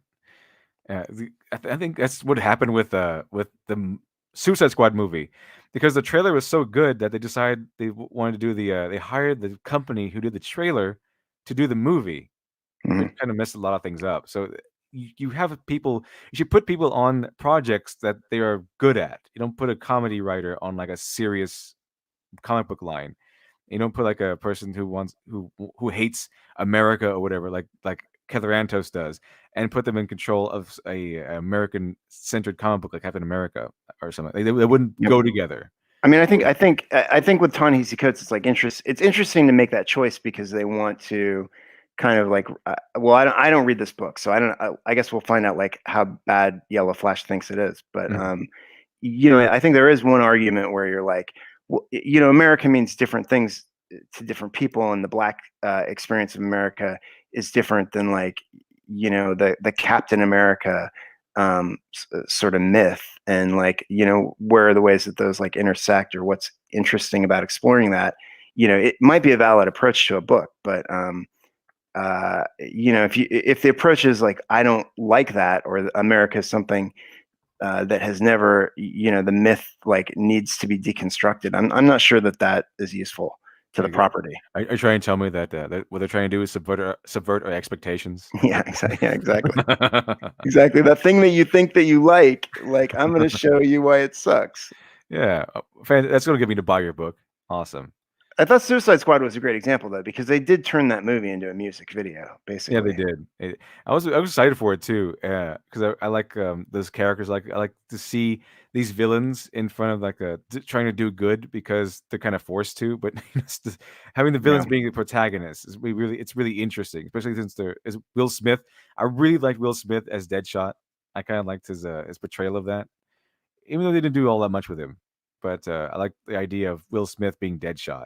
That was pretty interesting. I think the best movie in Suicide Squad is the movie that you could have made, like just the PAs who were assigned to work with Jared Leto. Yeah. As Jared Leto was really, really obnoxious backstage. Yeah, he was like borderline criminal. Yeah, he's sending like gifts and used condoms, and he sent like a rat or something to Margot Robbie, and Yeah. I forgot what it was. I think it was a rat or something, but she kept it as a pet at the. She didn't get scared or angry. She's like, "Oh, cool. I'll just keep it as a pet." Do you know Jared Leto? He was on a 12-day like isolation retreat Yeah. at the beginning of the coronavirus epidemic. So when he came out, like everything was on lockdown, and he was like, I can't believe it, man. The world is just shut down while I was away. Yeah. So weird. Let's see here. Okay. Let's see what Yellow Flash has to say. But this is something that's always bothered me and a lot of other people. So I thought I would bring it up to just kind of keep rubbing salt in the wound that is Marvel Comics. So this is Captain America, issue 20 for the run that started on 2018. Why am I talking about this? Well, there's a reason. Captain America, right? Supposed to embody all the things about America that make it great. Supposed to be a stand-up, noble person. What would Captain America say about, first responders and people in the service and stuff like that? What would he have to say about those people? I would imagine they'd be positive things. He would call them heroes and great people, right? What does the man who writes Captain America think about them, though?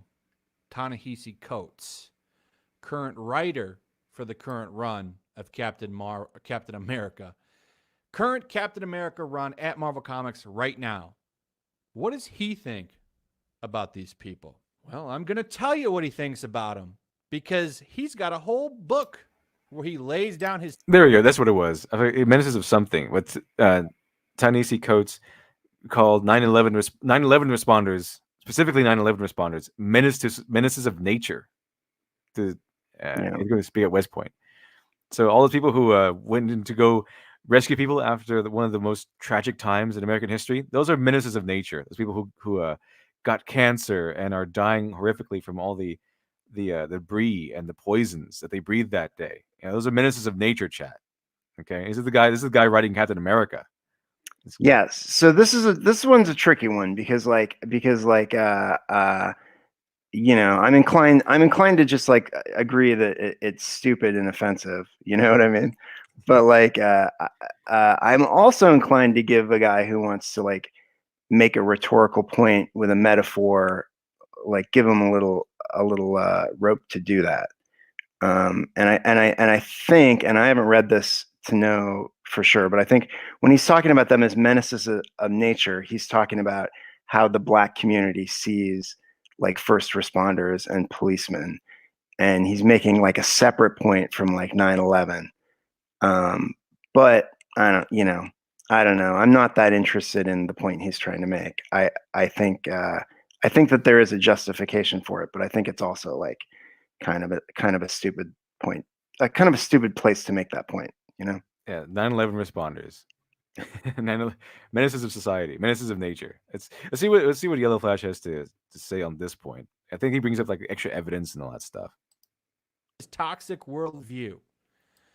This guy's a real piece of work, and this is who they've got writing Captain America.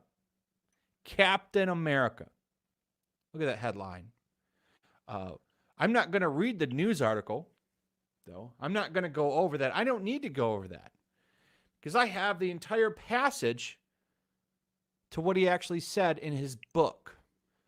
So a little bit of context, because this is page 8. This should be interesting because he's not going to be going off of this media because media is not really the most trusted source of information. So he's going to go off the book that Ta-Nehisi Coates actually wrote. These are his words. So let's see what Flash reads or has picked out for us. 86, right? Mm-hmm. This is him in New York now, and he's upset about a guy named Prince Jones who had an accident or scuffle with some law enforcement. We're going to get into how he compares that here. So I'm going to read this and the next page so you can get an idea of this guy's mindset. And I want you to remember, Marvel knew about this. They pursued him and brought him in. He was writing other comics before this, but it's just the idea that this guy is writing Captain America. And when people say, oh, all of these books now push this progressive kind of mentality, this is why. This is the kind of people and the views that they have that they go and get to come write their comic books. So we're going to start here. This is where the story begins. We arrived 2 months before September 11th. I suppose everyone who was in New York that day has a story. Here is mine. That evening, I stood on the roof of an apartment building with your mother, your aunt, and her boyfriend, Jamal. So context here, this whole memoir is written to his son. So it's kind of a letter for him, I guess is how you put it. That's why he's talking like this. So we were on the roof talking and taking in the sight. Great plumes of smoke covered Manhattan Island. Everyone knew someone who was missing. But looking out upon the ruins of America, my heart was cold. My heart was cold. I had disasters all my own. The officer who took out Prince Jones, like all the other officers who regard us so warily, was the sword of the American citizenry. I would never consider any American citizen pure. I was out of sync with the city. I kept thinking about how southern Manhattan had always been ground zero for us. They auctioned our bodies down there in the same devastated and rightly named financial district. And there was once a burial ground for the auction there. They built a department store over part of it and then tried to erect a government building over another part. Only a community of right-thinking black people stopped them. I had not formed any of this into a coherent theory, but I did know that, BL was not the first man to bring terror to that section of the city. Wait, is that is Bin Laden a blacklisted word on YouTube? Yeah, it must be according to Yellow Flash. I didn't know that. That's strange. Kind of strange. Can I jump in on a few things? Because Sure. I have like a lot of thoughts about this. You know, like I was in New York on 9/11. I just moved there about a year before. There were like a lot of incidents of police violence. There's this one guy like Amadou Diallo, who I believe he had been like penetrated in police custody. Maybe that was by like with a mop handle, like it was like a really graphic kind of situation. And when this guy's talking about like the selling of slaves, in Wall Street, you can understand like the deep pain of it, and why so many Black Americans don't feel like they're part of the American experience necessarily, or as the American experience is mythologized. So I have a lot of like compassion for those things that are that he's expressing. I think it's really hard for me to identify in that moment of like 9/11 of feeling apart from it, or feeling like America deserved it in some way. Like those are things that I like react really negatively to. You know what I'm saying? Right, So I think that's in some of this too. But I'm still kind of ambivalent about it. I don't take this as like a disqualifier for like future employment at Marvel. But I understand why he's expressing this, and it's not the same way I feel about America, but I do understand it. Yeah, it's always nice to try to understand someone who disagrees with you. That's what I always try to do. But I mean, it's just the exception being not the exception, because I know where SJWs and NBCs are coming from, but it's just a bad place. But I think that one of the problems is that whether you're right or wrong, the thing is that he's creating a fictional work in Captain America, and usually it comes out of passion. Even if it's going to be critiquing something, it comes out of a passion and love. That's why people like it. You see this a lot of times with like, for example, you can have.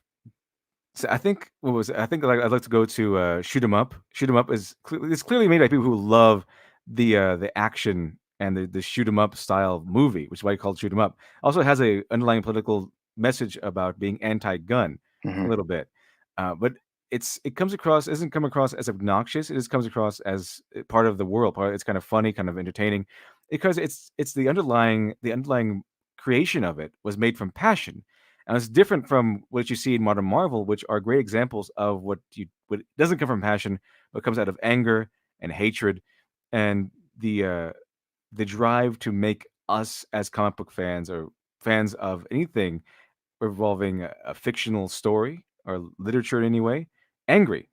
Just make us angry. So that's where the problem comes from. It's not just for politics, because it's different sources. It's coming from anger or in hatred versus coming from passion and love. I think that's really well said, and I think that's a really great point. I mean, you want one of the things that like I really connected with your boy Zach and how he would talk about these properties is like you want to put them in the hands of somebody who's going to be a good steward, who's going to elevate them. And at the end of the day, like Marvel Comics, Hollywood, like I really love those institutions, and I love them as American cultural exports. And there are people that believe like that there's something negative about America exporting its culture in that way. But I always thought of it and still think of it as a positive force.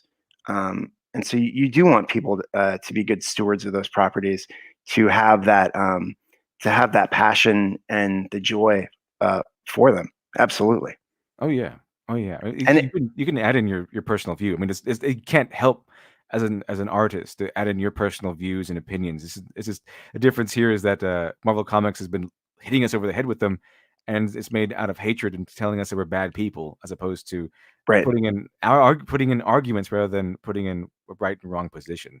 But it's also true that like passion and joy, aspirations, those are infectious. You know, those are the dramatic qualities that like draw people to you, your story, and anger and recrimination and wrath.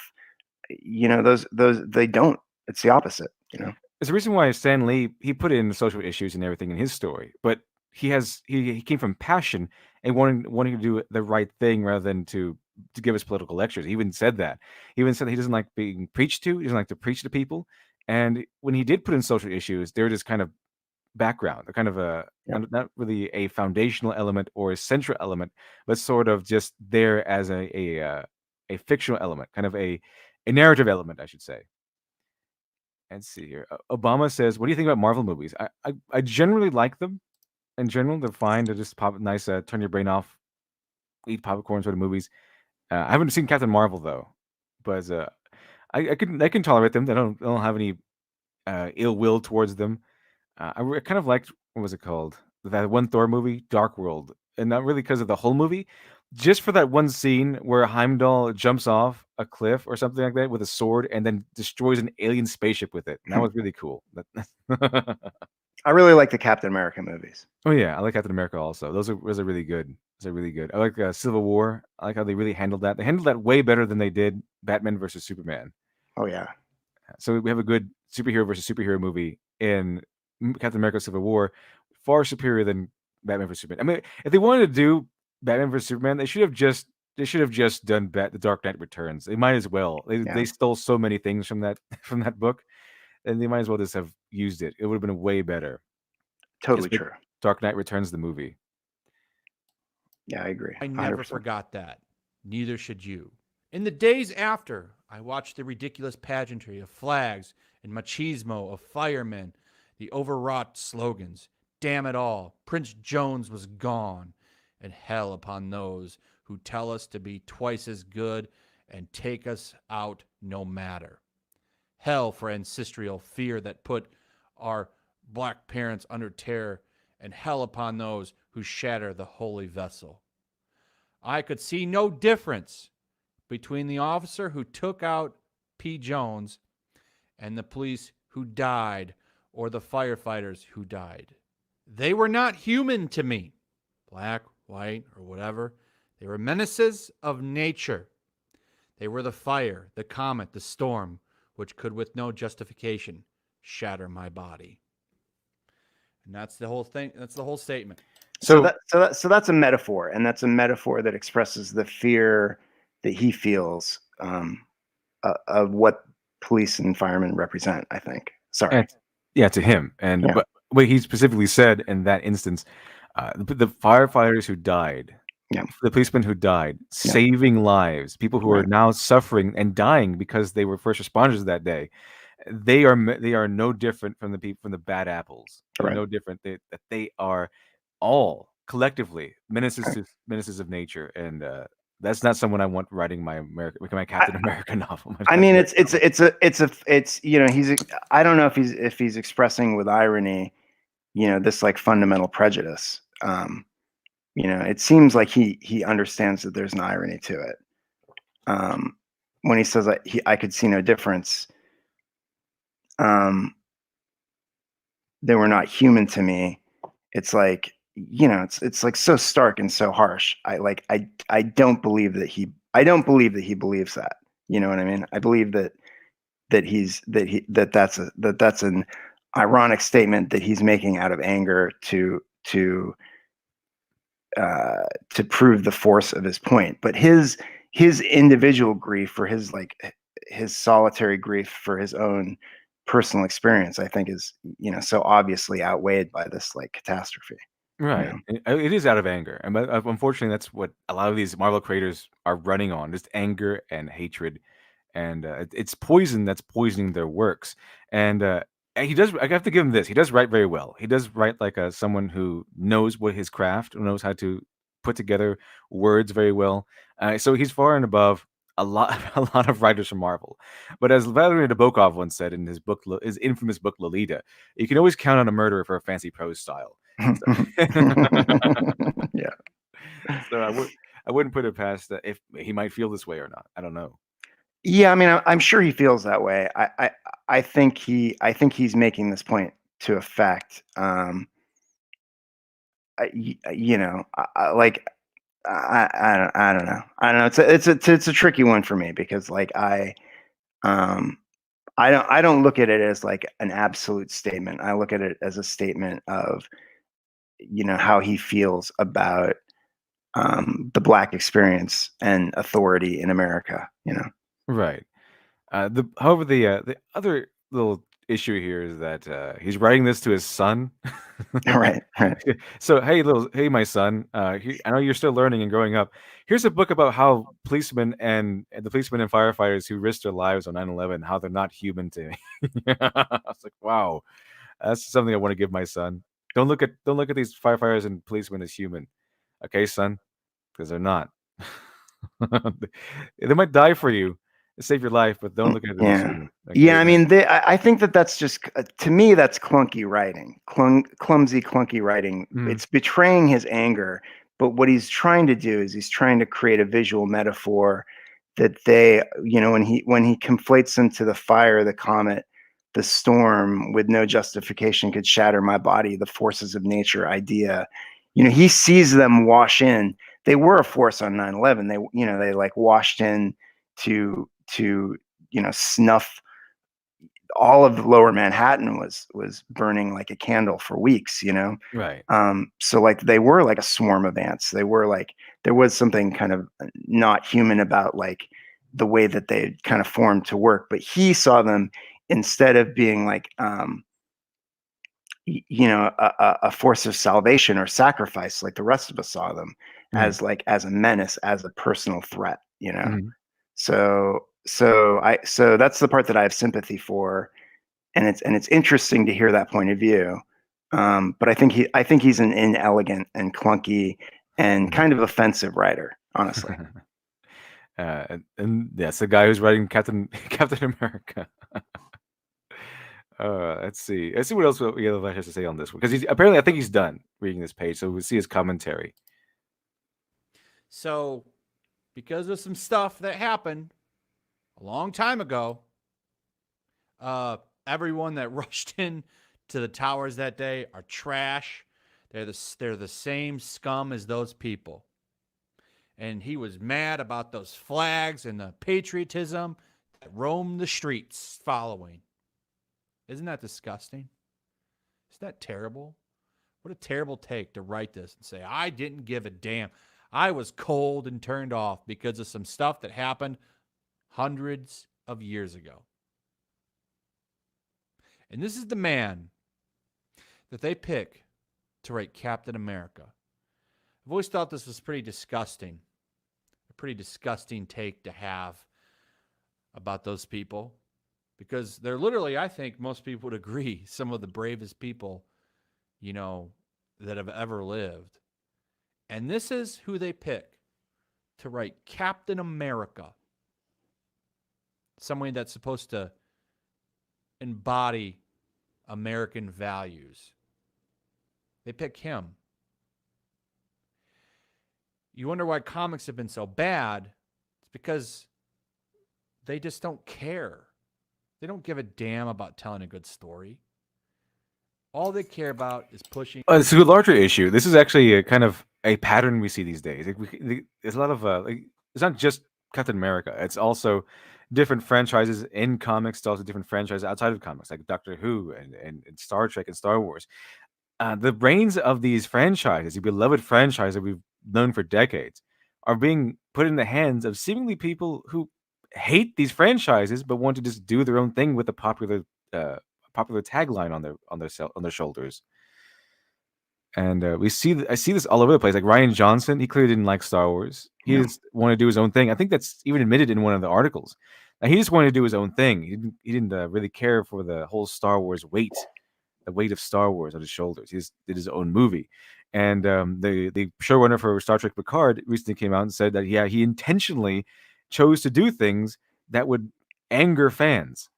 And those are his words. He used a lot of other words in that, but yeah, he specifically and intentionally, knowingly, did things that would anger very loyal fans to Star Trek that have been loyal and dedicated for decades.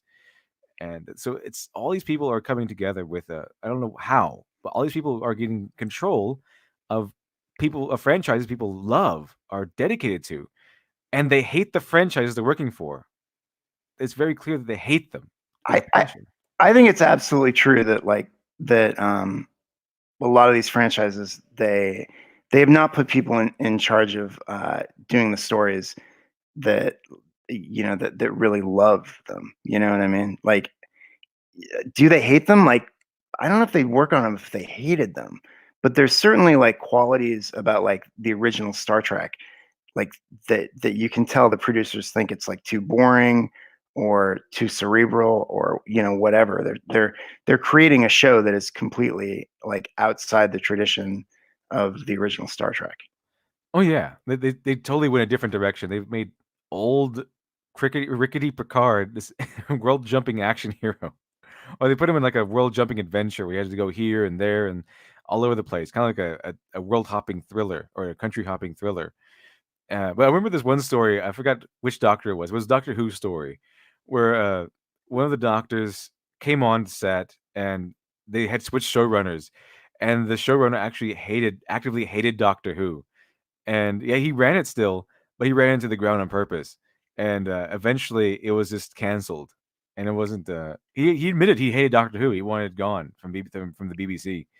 And that's the same sense I get when I see people talk about these shows and what they want to do with them. It seems like they're intentionally angering the audiences so that they can intentionally drive these franchises into the ground. I think that that's like absolutely true in some cases, and it's just totally nuts because like they should be like evergreen and they are beloved, and it's almost like in some ways it's like like how do you live up to it? It's kind of like they don't even try, so they just make an excuse. Well, I never really liked that anyway. I'm just doing my own thing. Or a lot of the people, it seems like a lot of people that write Star Trek like never really watched any of the shows. Yeah, I get the exact same feeling too. Like, did they watch Star Trek? Other people like they are.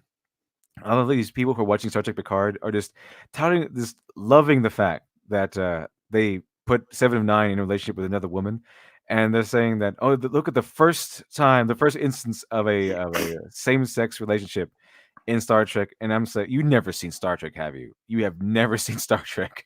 Well, absolutely. Like I remember when I was a kid, and when Riker had like a kiss, Riker kisses like a woman who's like like androgynous. Yeah, she's a genderless aliens. Yeah, general say yeah, and that was like a big like news story in the newspaper when you know they used to publicize that episode, and that was back in the 1990s. You know, like I think it speaks to like why these guys like Star Wars or Star Trek, like why they hate the fans so much, is because you can imagine that the people that get pipelined into getting these jobs, like, you know, they're very plush jobs to have in Hollywood. You know, they have like a lot of prestige and a lot of money associated with them. And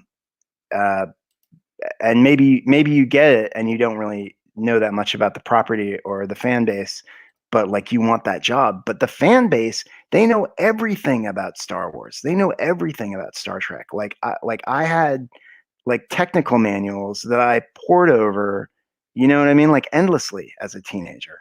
I knew the name of every episode of the original series and every episode of Next Generation and every continuity error that was in every episode of the Next Generation. You know what I mean? Mm-hmm. Yeah, so these fans are very meticulous. But sometimes I think fans can put things aside, but it's the fact that they just totally disrespect the major elements of these franchises. And they disrespected Luke Skywalker. They disrespected Picard. They disrespected so many things that are essential and core to the love of the franchise. Now, I think a lot of fans can overlook maybe the turbolift being in the wrong section or something. Right. But when you're just disrespecting and just diminishing the legacy of a man like Jean-Luc Picard, that's something a lot of fans cannot look over. When you're just destroying these core elements of Star Trek, the stuff they come to love, the stuff that the franchise has revolved around for all of this time, then you know, kill the past, you know, or kill it if you have to. It's kind of like that sense. Well, some of it's too like it's like making the character like a cutout character, like Luke Skywalker is not the Luke Skywalker from the original trilogy. He's sort of like cut out of that. Jake Skywalker. That's what yeah, and like pasted into this new series, or like Darth. You know, that was even true like about Darth Vader in the prequels. You know, like when we first saw Darth Vader when he comes to life and he's like, no, like, you know, that felt like a bendable, like bendy plastic toy version of the Darth Vader that we knew from. That was awful. That was really indicative of someone who has not written a lot. Yeah, but I mean that's what happened. You know, it happens like Freddy and Jason, like all these iconic like characters. You have like you have an experience with them in cinema, or Terminator, like Terminator 2. You know, but then you go back and see Arnold like in his 5th Terminator movie, and it's not, you know, it's a facsimile of what it used to be. Some of that is the writing, and some of that is the creating, and some of that is just like beating a dead horse. But some of it is just like you can't go home again. You know? Oh yeah. It's awful what they do in these things. That's why I think they actually actively hate the fans. We get every single one of these franchises. They come out and demonize the fans because the fans dared not like their work, and the fans say, "Well, if you respected the work, you respected the franchise we love, we would like it. If you just give the respect the franchise deserves, and we like it." But all these creators are just too busy sniffing their own egos in their bubbles, filled with their own farts. They don't want to take the time to take in fresh air, and so they say, "Well, obviously it's Star Trek, and mine is better Star Trek because it was written by me." And I'm the most brilliant writer ever. I'm saying, well, can you stop being brilliant for 1 second? Okay, stop being brilliant for 1 second and just try to write Star Trek. Okay. Well, Michael Chabon, like everybody has told him he's brilliant. You know, he has a vaunted literature career. Like he doesn't need to uphold the ideals of Gene Roddenberry. He's already a genius, right? That's what I mean. Everyone always tells him that everyone always tells these creators in Hollywood that you're all brilliant. You're brilliant and wonderful. If you made a name for yourself, then everything you do is brilliant and wonderful. But what I've said this before on other streams, and I will continue to say is that, and I've said this in a video, in fact, and it comes from this fact alone, is that you as a writer are entitled to nothing, even if you're Neil Gaiman himself, who is one of the most prolific and recognizable names in literature in this current era. Even if you're Neil Gaiman, he still has to earn my trust with every new book. If I see a new Neil Gaiman book, I pick it up. I'm not going to just like it because it was written by Neil Gaiman, and I'm a Neil Gaiman fan, really big Neil Gaiman fan, but I'm not going to like a book he's written just because it was written by him. Now, because it was written by him, I might give it a chance, Right. over other books, but I'm not going to automatically fall in love with it. I have to read through it and he has to earn my trust again. That's a burden as a creator. And just because someone says you're brilliant in Hollywood does not mean for 1 second that you are brilliant every single time. You have to put in the effort to be brilliant instead of it being brilliant. It's because it has your name on it. And I don't think that a lot of these creators realize that. I mean, Hollywood is littered with like brilliant playwrights that went out there and never produced a film. Yeah. There's a difference between these people who make it and some people who. That's why the indie scene is so awesome right now, because it's so. I like how it's really blown up, because it's giving all of these overlooked creators a chance to be looked at. Well, one of the things that you've like capitalized on really well is like you've created like your own kind of media empire. I mean, that's what YouTube kind of enables, is like, everybody can sort of create their own like media platform, and you're fully integrated. You're producing daily content, you're producing daily videos, you're building an audience through that, and then you're also creating your book. Like, you know what I mean? Yeah. You are a independent production company. Yeah, it's fantastic. A lot of these companies have given freedom to the people in the in pursuit of corporate interest, but they accidentally gave in the pursuit of corporate interest, they accidentally gave freedom to the people. Right. Well, it's also well, they can also make a lot of money on you guys, and your content is cheaper to produce for them. Yeah, because we're the ones who produce it. They don't have to pay us to produce it. We just pay us to ad revenue and stuff like that. So essentially, we're just producing content for them that they can make money off of. That's right. But it's since we can monetize, or we can we can get ourselves out there. It's kind of a mutual benefit. Yeah, that's right. And unless you say one of the forbidden words, right? Oh yeah, one of the forbidden words, like Bin Laden or something. Yeah. Let's see. Jake the Surgeon, thank you very much for the 5. Appreciate that. Hope you're surviving the Kung Flu, Satan. Stay safe and healthy. I hope you're all doing well also. Just stay safe. Stay 6 feet away from people if you have to go outside. And just take care of yourselves. But I'm doing fine. I'm doing so far anyway. I haven't come down with any coughing or anything like that. So I'm doing well. I have a ludicrously powerful immune system. One time I stayed in a house full of people with the flu. I never got the flu. So wow. It's ludicrously powerful. In fact, my friends make jokes about it all the time. It's like, you're not going to get sick. You're not going to get sick. You have a powerful immune system. All that fasting you do is really good for you. Yeah, it's really. That's what I heard. Mm-hmm. Let's see. So I was in the Yellow Flash video there. I think we got the gist of it. Now here's something that's really personal, almost, because now they're going after all the franchises. They had taken down the big ones like Star Trek and Doctor Who and Star Wars, but they're not ending there. For some reason, I have no idea why, but now they're going after Columbo. They're going after Columbo now. I have no idea why they decided to drag up Columbo, but that's where they're going. They're going with Columbo. Let's see here. Alex, hello, thanks for the 5. They would hate otakus. By definition, they know everything about their hobby, and they can even make the same quality as the companies and their doujin. Oh yeah. They probably would. They hate anime, by the way. The mainstream industry, they hate anime with a passion.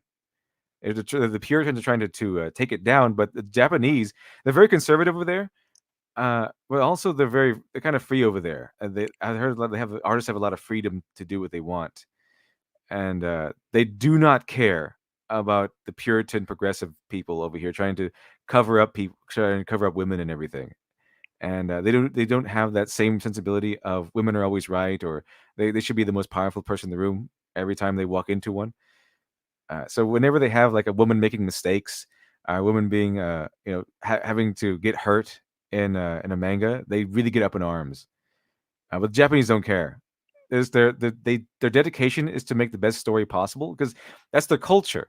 If they're going to run a business, they are going to put all their effort into running a business.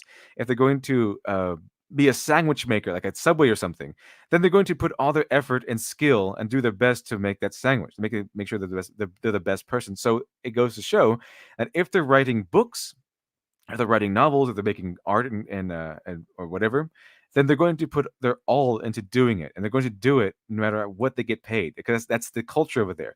If you're not doing your best, you're not doing anything at all. Amen. Let's see. And also, but it's kind of brutal on a lot of these people going over there. Because so I think it's what I've heard. Now, I've never been to Japan, but what I've heard from the culture, from people who've talked about it, that sometimes Japanese people, workers and things, sometimes they're so tired of, they're run down so much that sometimes they just pass out in the street. They sort of sit on a bench and they just fall asleep there, and people are trained. It's like a societal thing by now. It's integrated. I just kind of leave these people alone. Like, okay, well, that guy fell down the street. He's asleep. Just leave him alone. But yeah, that's the culture, the Japanese culture. You do your best, or you're not doing anything at all. And I think that's something to aspire to. Yeah, I think they have they're an interestingly quirky culture based on yeah, that's true. Their specific like geographic situation, because they're kind of prone to isolation, because they've been isolated for a long time. In fact, that was like the running theme of Japan for the longest time, is just isolate. Isolation is best. The sort of like interdependency that living on an island, draws out, I think is interesting. Oh yeah. Anyway, so here we have it. We have they're trying to bring back Columbo, and we have Mark Ruffalo to play Columbo, the man who sold one of the many Hollywood actors who seem to have sold his testicles on eBay, and Natasha Lyonne. Now, why is Natasha Lyonne trying to play Columbo? I think I've got this figured out. So I think the reason that this is going on is because Peter Falk is missing an eye, right? And Mark Ruffalo had a stroke that paralyzed half of his face. Is that why they're trying to find some? But Natasha Lyonne, like, she probably has like the most Peter Falk like esque voice of any actor. Mm-hmm. So I think that's what's going on. He like kind of looks more like Columbo, but she sort of sounds more like Columbo. That's my guess. Let's put them together. Let's make a fusion of the both. Yeah, you get them there, Mr. and Mrs. Columbo. That's but the thing is, Peter Falk actually overcame hurdles to get his job. I mean, I think one of the quotes was that when he tried out for the part, one of the producers said, "Why should I pay an actor with one eye the same amount as an actor with two eyes?" It didn't make sense to him. I think Peter Falk he had one eye because he had like a tumor in one of his eyes as a kid. Yeah, which was replaced by a glass eye. And Peter Falk did a great job. He was very quirky. He was very fantastic. He was fantastic in the role. Everyone loved him. And the thing is, he got embarrassed a lot. Like, Columbo was as far away from Mary Sue as you could possibly get. He made mistakes. He got on people's nerves. I mean, he was like a savant when it came to being a detective, but he kind of failed everywhere else, and kind of like he doesn't know what anything is. Like, you bring up technology, he doesn't know what that technology is. If someone brings up something, he doesn't know what it is. He doesn't know a lot of things. Like, he's kind of blue collar. He has a blue collar sort of like, I don't care, just doing my job sort of thing. He's not very he doesn't really care about being reading up on the big things of the world. He's just kind of a simple guy. It's kind of why people like him. That's why I like him. I love detective shows, and I think what's cool about Columbo is he's like, his style is like disarming, because he's like not he's very personable. Yeah, he's so personable. He's like it's totally different than most detectives, and people drop their guard around him. He's just kind of like disheveled, sort of disorganized kind of loser, but then that's the quality that lets him get to know people, because their guard is down around him. Yeah, I like my favorite one. One of my favorite ones is one with Johnny Cash. He's like, Johnny Cash is like, "Oh, hey, detective, how you doing?" He's like, and Columbo's like, "Sir, I really hate to do this to you. If it was up to me, I dropped the whole case. But they need an excuse." He's always giving these excuses and these spinning these stories. And I like he's always every time they're trying to press him for answers, like the guy, the suspect is trying to press him for answers. He always goes on like a story about his wife or something, and kind of just trails from the point. And it's really frustrating the person, and that's his skill. That's not his. That's not just his personality. That's his actual technique. Yep. He just goes around and because he says this is his technique. He goes around and tries to puts him off balance, and he goes, well, it's not exactly like you're cut and dry off the hook. And they say, like, what do you mean? What'd you find? And then he'll go, and he'll be looking at something. Well, that's a very nice lamp. Yeah, no kidding. And like, yeah, okay, that's a very nice lamp. What do you mean I'm not off the hook? And like, well, sir, and then he'll go on to story about his wife. So it's and he does it in such a pleasant, very pleasurable way, and he's not mean to anybody either, unless he has to be, like unless he really, really must be. But otherwise, I remember there's that wine when he has to go over the guy who's really obsessed with wine, who killed his brother. He finds him out. Of course, his life is ruined. His life was on the peak of its career, and his brother was about to ruin it by selling this vineyard. And so he killed his brother so he could keep on that track. And then he finds him out because all of his wine is ruined, because he accidentally ruined all of his wine by keeping his brother in his wine cellar. And he said Columbo finds him out and he brings him a glass of wine. He drives him to the police station, and he goes, here's a glass of wine, sir. For the road, essentially. And he's very nice to these people. And I think there's another one where he gets up on the podium and he tells the audience how he views these people. He's like, I've seen, my job, I've never gotten downtrodden. I'm always a pleasant guy. It's never got me down, even though I've seen some terrible things. And I never hate any of these people, even no matter what they do, because he can understand them. And he might not like what they do, but he knows what the people are. He never hates the people, just the crimes that they commit. And Columbo is a well-rounded, very likable person, a very excellent character, in my opinion.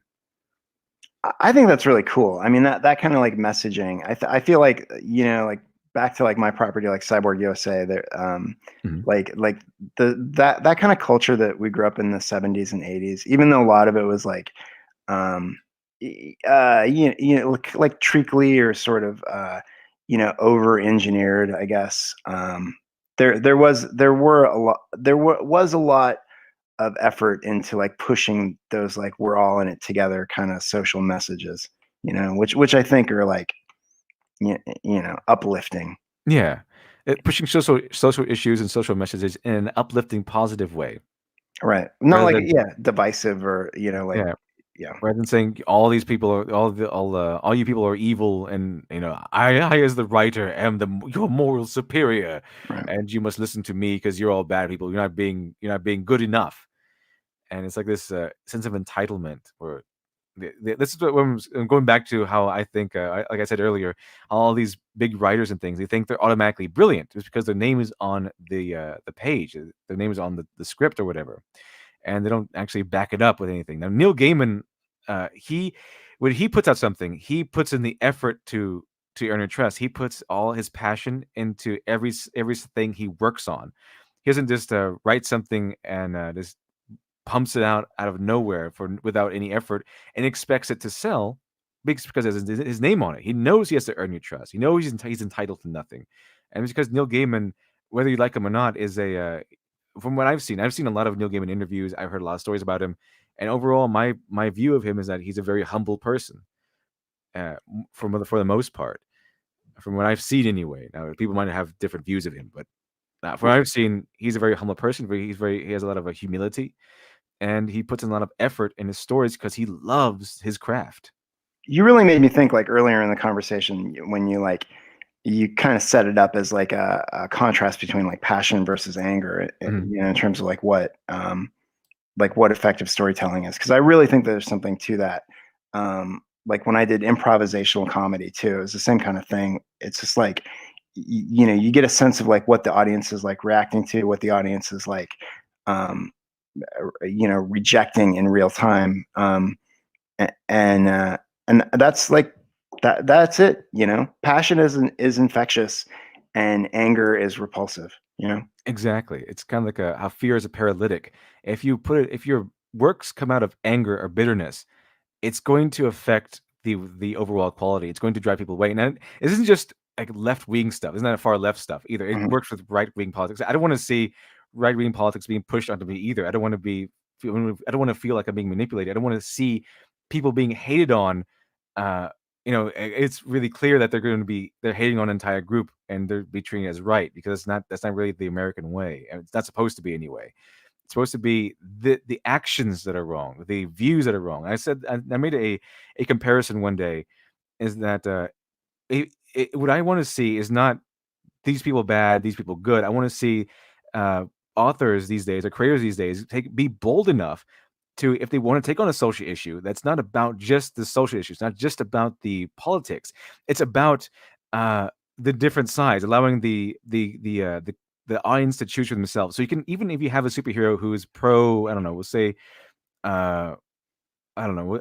All the political issues are divisive, but let's say he has this hero has like a left wing ideal, and the bad guy has a right wing ideal, and it's not about left and right. It's about the hero upholding the virtues of that particular left wing ideal, and the bad guy upholding, like, being the example of the radical version of that right wing ideal. And it could work the other way around. The hero could represent the virtuous section of the right wing ideal, and the bad guy could represent the radical version of the left wing ideal. It's not about what position is right and wrong. The story should be about a caution tale about, here's the right way to think about it, and here's the wrong way to think about it. Like the wrong, taking the issue too far, and the hero is supposed to be representing how to take the issue and keep it in mind. Keep an open mind, keep your issues keep your issues true. Hold them because you're entitled to it, but don't go too far like this villain did. Keep it in check and keep it kind, keep it open like the hero does. And that's what I think they're missing. I think that makes a lot of sense. Like, from a storytelling point of view, I think, I think you can turn almost like anything, any virtue into a vice through like excess, or through, maybe like not enough of it. And like to me, like having an outcome, like in a story where, like, the hero is proved right, or this, like, this political issue is like settled once and for all, like isn't interesting to me and doesn't ring true. Like, I'm more interested in the nuance, right? Well, the exploration of the characters, like, Yes. why they're passionate about this issue the way they are, not the text telling me what my opinion should be, but Yeah. like an exploration of why these characters have their opinions about it. Exactly, because you don't connect with someone saying, "Here's what your opinion should be. You're wrong if you look." For example, I know the gun issue. You're wrong if you think people should have guns, and the people who should have guns, they're wrong. And if you think that if you own a gun, you're a bad person. I don't want that. Right. What you really connect with is not lecture, because you could go to any high school or college and see how students really connect with their professors' lectures by how many are asleep at their desks.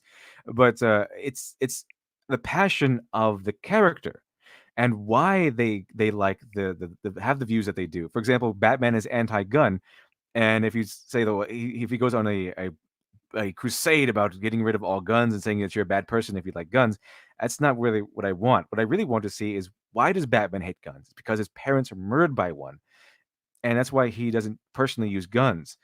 And the other side of that might be, that's if you are pro-gun, then you're so pro-gun that you would, you take it too far. You start murdering people for nothing, or you might be hoarding illegal guns or something like that. Something that's you push it too far. I don't know how to push that first certain issue too far. But the bad guy, I say the more guns, the better. Yeah, that's what I'm thinking. Like, it can't be too many guns, because you can't have too many guns. Yeah, what are you thinking?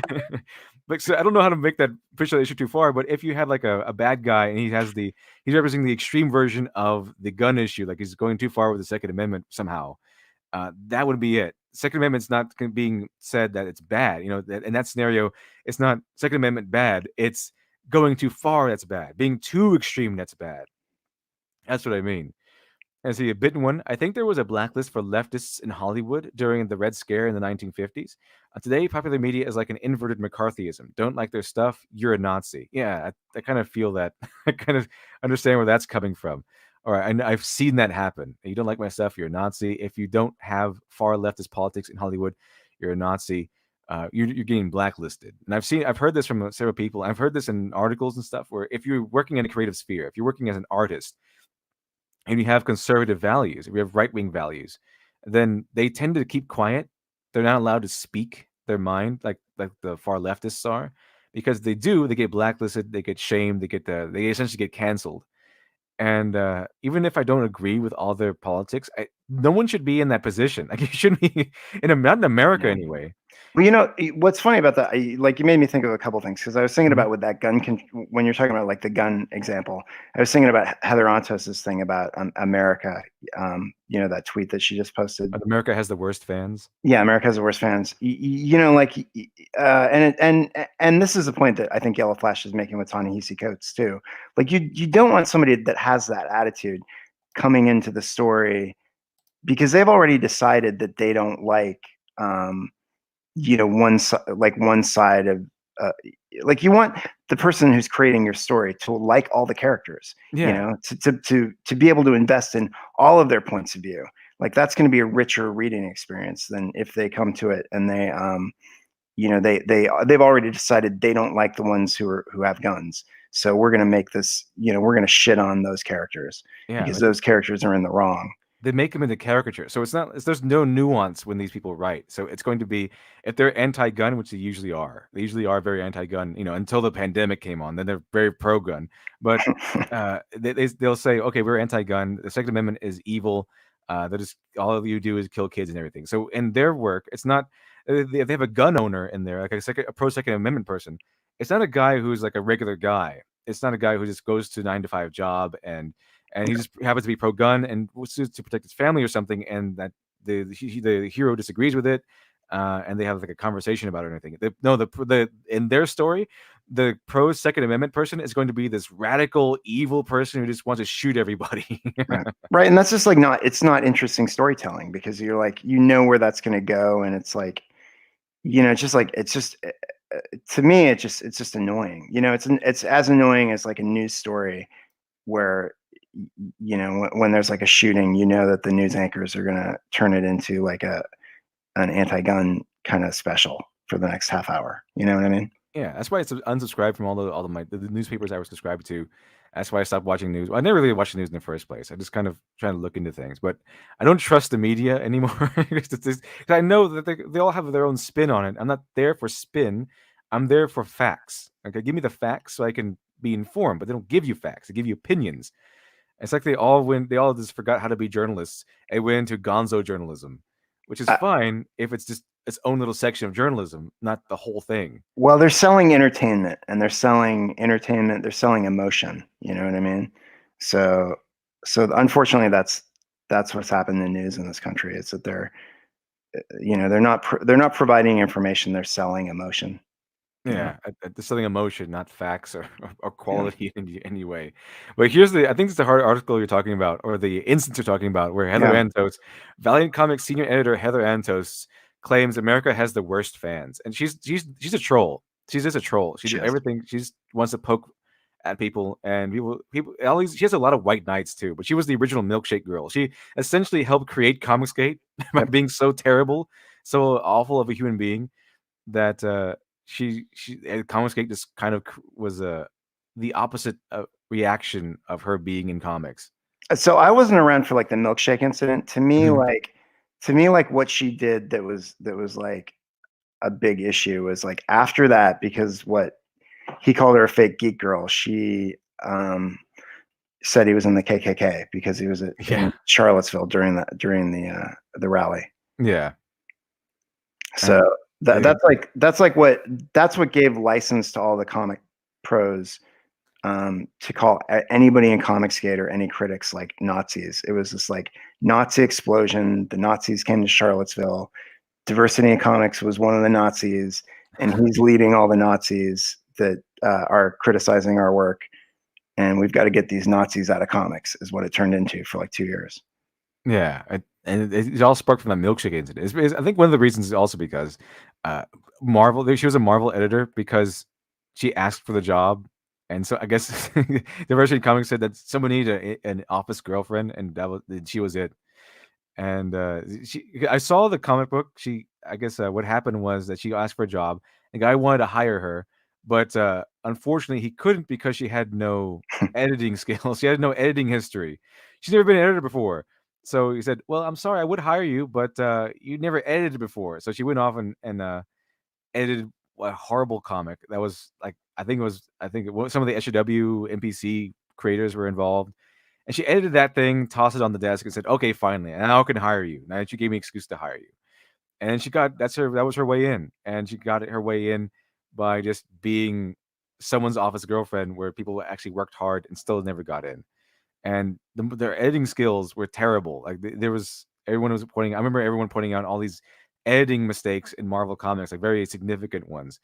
And then the milkshake thing appeared, and okay, this is what you're doing. You're not doing your job. He's out getting milkshakes, and and the milkshake thing was very very telling because that's what they have all their heroes doing, and it's kind of write what you know, as a very the common phrase, and you see that these people have never actually encountered obstacles in their lives. Yeah, they know going out to lunch. Yeah, they know ordering food. They know taking selfies. Yeah, that's right.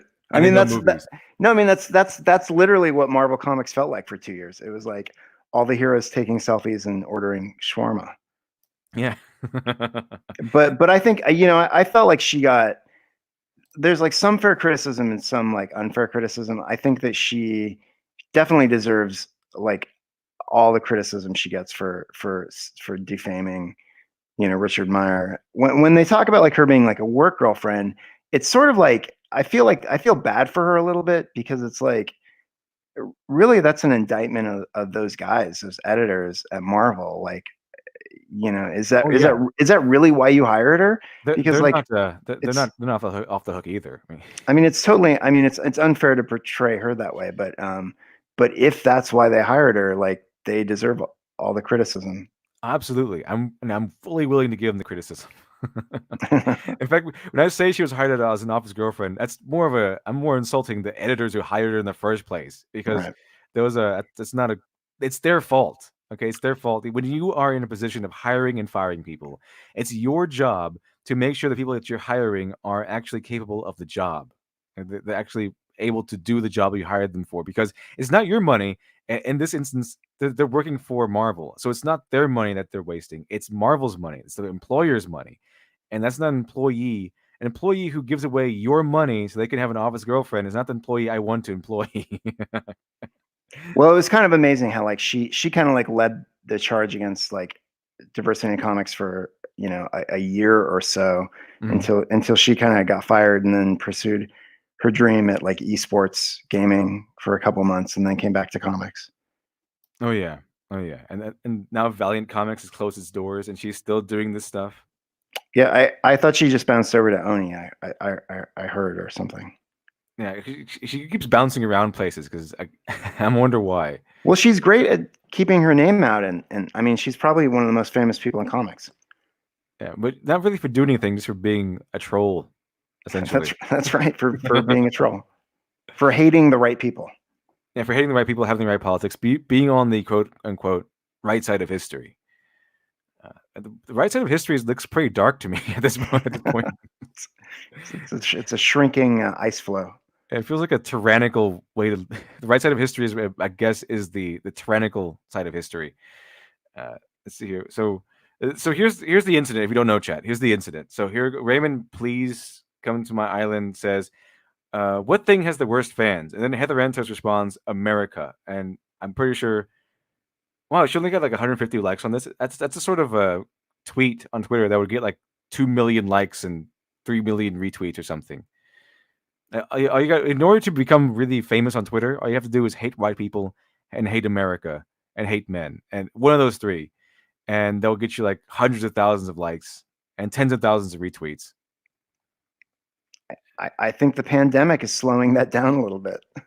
I think people are being forced to reconsider who who they hate as they are shacked up with people indefinitely. Yeah, and as we've seen with Donny Cates, suddenly all those evil bigots and Nazis are not looking so bigoted and Naziist anymore. I think anybody with cash flow looks good right now. Yeah. So, I know Comicsgate. I called them Nazis before, but now that I'm out of a job, they don't look so bad anymore. And they look like good people. I won't say hi to them or anything. I won't acknowledge them on the street when I pass by, but I could use their money.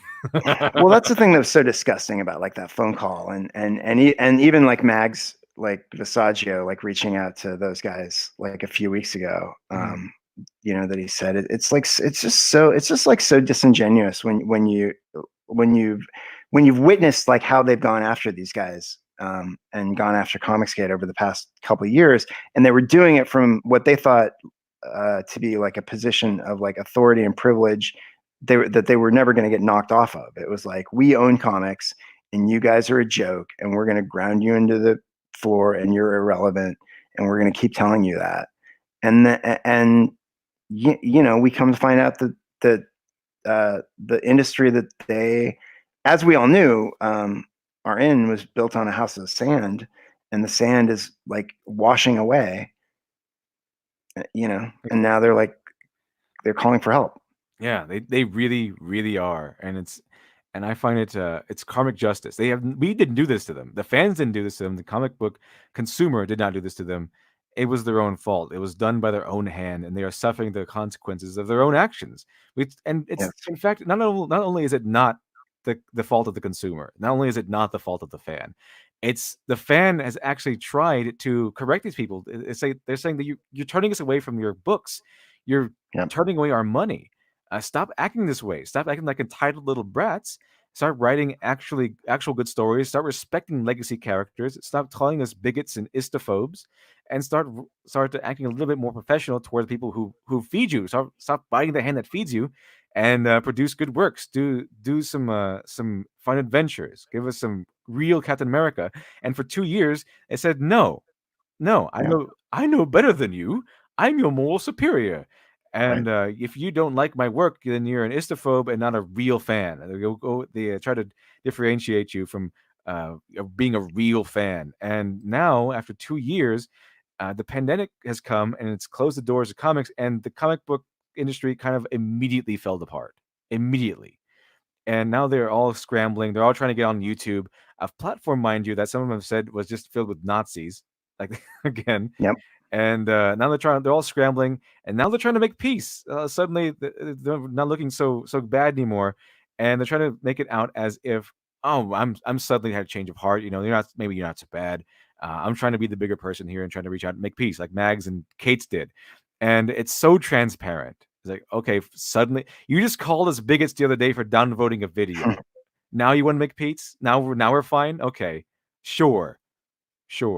Well, you're absolutely right, and it's so well said that they've had years of feedback from the customer telling them exactly like what is bothering us about their behavior, to the point that a parallel industry has emerged and sprouted, like through Comicsgate, to show them this is what we want, more like this. Yeah, like this. That's why everyone is going to indies, because the mainstream has lost its audience. They're just writing for themselves. And it's always good to write. It's always good to write something that you would want to read, but you don't want to write for yourself. That's why you get Mary Sue's. People who write Mary Sue's are writing exclusively for an audience of one, and that's themselves. There's a difference between writing for yourself and writing what you would want to read. And because what you would want to read is probably something what a lot of other people want to read. But when you're writing for yourself, when you're just indulging your own interests and what you want to see, and not exactly trying to enthrall someone into a tale, then it becomes something completely different, and you don't want to. Then it becomes like, what if I was like a robot and hanging out with old man Picard? Yeah, what if I was if I was that? What if that was the occasion? And it's so terrible because I was excited for Picard, because I remember a Star Trek fan, and I'm a fan of Picard, and he's like my second favorite captain, right underneath Cisco. But nice. I was so excited, and I just tried to try to shove away all the doomcocks and all the other critics. I'm like, okay, I'm I'm just going to close myself off from these critiques. I'm just going to see for myself what Picard is. And I did have a lot of problems with the first couple of episodes. But overall, I found it watchable. I found there's some parts in there that I liked, and I was willing to give it a chance. But because usually, even the first season of DS9, which is my favorite Star Trek series, it started off kind of rocky. It kind of had some boring moments and boring episodes. It was rocky. The same thing with the Mandalorian. It's kind of rocky for a season. And I was like, okay, that's okay. But usually picked up by the end, because the first season of DS9 was kind of a slump, but it had a great couple of ending episodes, great episodes that are in there. Most notably the Waltz, which is a really great episode in season 1 of DS9, and usually they kind of pick up by the end. Picard, however, it started off kind of a medium. Like, it started off okay, and then just did a nosedive all the way down until it crashed and burned. Let's see here. Criminal Imagination, thank you much with 5. When former Marvel and DC employees go full tsundere, it's not like I want your business or anything. Baka. Yeah. Hi, Ethan Van Skyver. I just wanted to give you a call, but it's not like I want your business or anything. I just wanted to give you a call. It's not like I like you, okay? But I need your Comicsgate money. Well, did you see? I guess you guys talked about this yesterday, but did you see those guys roast Donnie and his wife with Ethan the night before? That was like, it was so brutal. They were like watching a video and just like picking apart the body language dynamics between Donnie and his wife. Oh wait, I did see that. Yeah, and it was like to the point where you're like, oh yeah, they probably have a point there. And it seems like that, like it seems like Donnie was just trying to get Ethan to like back off or whatever, just like leave me alone. But even that's like dudes, like you guys tried to destroy his life. You tried to destroy his career, and Richard Meyer had them both painted as Nazis. Are you right kidding? there on the sidelines cheering them on? He was right there. So absolutely. So now suddenly it's his problem now. Now suddenly he's getting hate for this, and suddenly it becomes a problem. Like this is not okay anymore. He didn't know that YouTube is Comicsgate country. They had their chance to get involved. They never did because they thought YouTube was a bunch of Nazis. I think it's like they think everything else is. But now he's paying the price for his years of abuse toward the fans that went over to Comicsgate, which is a lot of them. A lot of fans went over to Comicsgate. Yeah. And he's paying the price. And he's saying, I was trying to make a YouTube channel. I just want to make people happy. Well, no. Okay. No. YouTube is not a place where you can block people easily. And it's an open forum. So people are going to go to you. People you, Kates, have abused for years are going to go to your channel and tell you exactly what they think. They're going to show you exactly how they feel about you, and that's where the downvote button comes in. That's where the comments come in, and I guess you can't stand that. And it's really strange to me how all these creators, including Gail Simone, they're all very confrontational on Twitter. They're all insulting you, calling you a bigot or an istophobe on Twitter. They're all happy about that, but when it comes to YouTube channels, suddenly they're all sugar and sweetness. Well, it's very hard to do. It's very hard to be on YouTube, and be yourself or not create a character. And most characters that you create fail. I think I saw John Malin on Adam Friended yesterday. He was talking about this stuff, and he was saying creator's great, come onto YouTube, but it's not going to work unless you tell the truth. You have to be honest. You have to expose yourself to people. They're going to they're going to roast you, and it's going to be hard to take, and you're going to have to deal with it. And that it's like that molding process. I mean, it's like really, YouTube is like a really unforgiving. I mean, they see everything. The audience sees everything, and they're right. That sort of collective opinion is always right. Exactly. I have one of my videos has over almost 9,000 dislikes on it. It's of course it has 91,000 likes, but it has 8,000 dislikes. Yeah, people have insulted me a few times. You could say. Yeah, I mean it's like you got to toughen up, and it's just part of the game if you want to expose yourself to people this way. But it's entertainment, and there's so many different choices in the entertainment field. And, Yeah. Exactly. And what I like to say is, in these days, in a world of lies, honesty is your best weapon, and that's Yes. especially true on YouTube. Especially true on YouTube, and and it's very apparent. Okay, it's very see through that this whole sugar and happy and positive act that Gail Simone and Kate are trying to put on, it's very fake. You Yep. could see it. It's very it's very artificial, because even if we didn't know about it, even if we took them at their word, didn't know about their Twitter, it'd be far artificial. But then but the reality exists that they do have a Twitter, and you can go to these people's Twitter, and you can see that they're not really all this sugar and positive all the time. They are horrible, toxic people that call their fans istophobes at the drop of a hat. Well, when they talk to you, you can see it in the scenes. Like when Donnie was on the call with Ethan, like it came out in like every verbal tick. You know, maybe he'd been drinking or maybe not, but there was just like so many.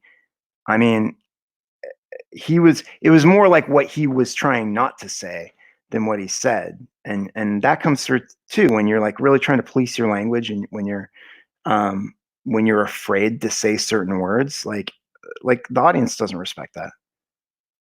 Yeah, they don't. They do not respect this little mask you're wearing. Okay, Gail Simone, we can see right through it.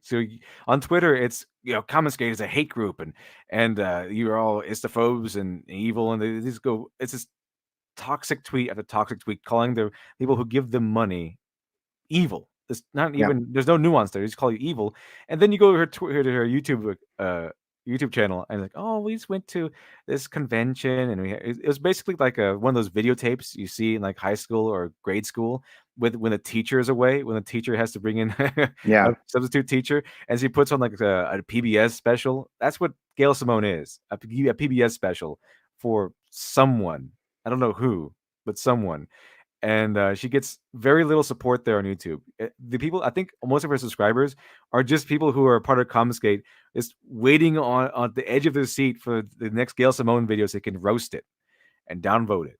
Right. And, well, the power that they had on Twitter was their connection to Marvel, or their connection to like, the big, companies. And if once that's eroded, like the only power that you get on YouTube is being real. You got to come correct. And you gotta, they may have to apologize. They might be able to find an audience if they, apologize or show us like who they really are. You know what I mean? Yeah, just to be a little honest, just open yourself up a little bit. And here's the thing about YouTube, though. Marvel. I mean, on YouTube, on Twitter, Marvel has a lot of power. DC has a lot of power. They have a lot of likes and retweets, and there's no downvote button. Right. On YouTube, however.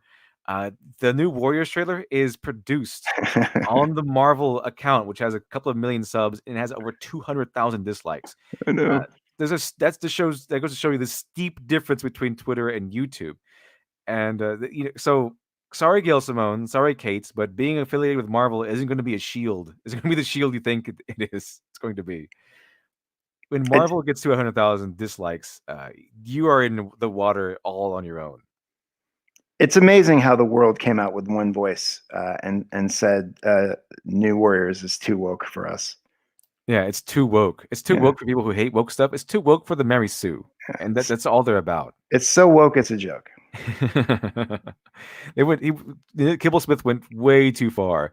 And Kibblesmith, by the way, is a guy who wrote Santa's Husband, which I didn't have a problem with. It was an interesting concept, but he made the one mythological figure that is known for breaking into people's houses black.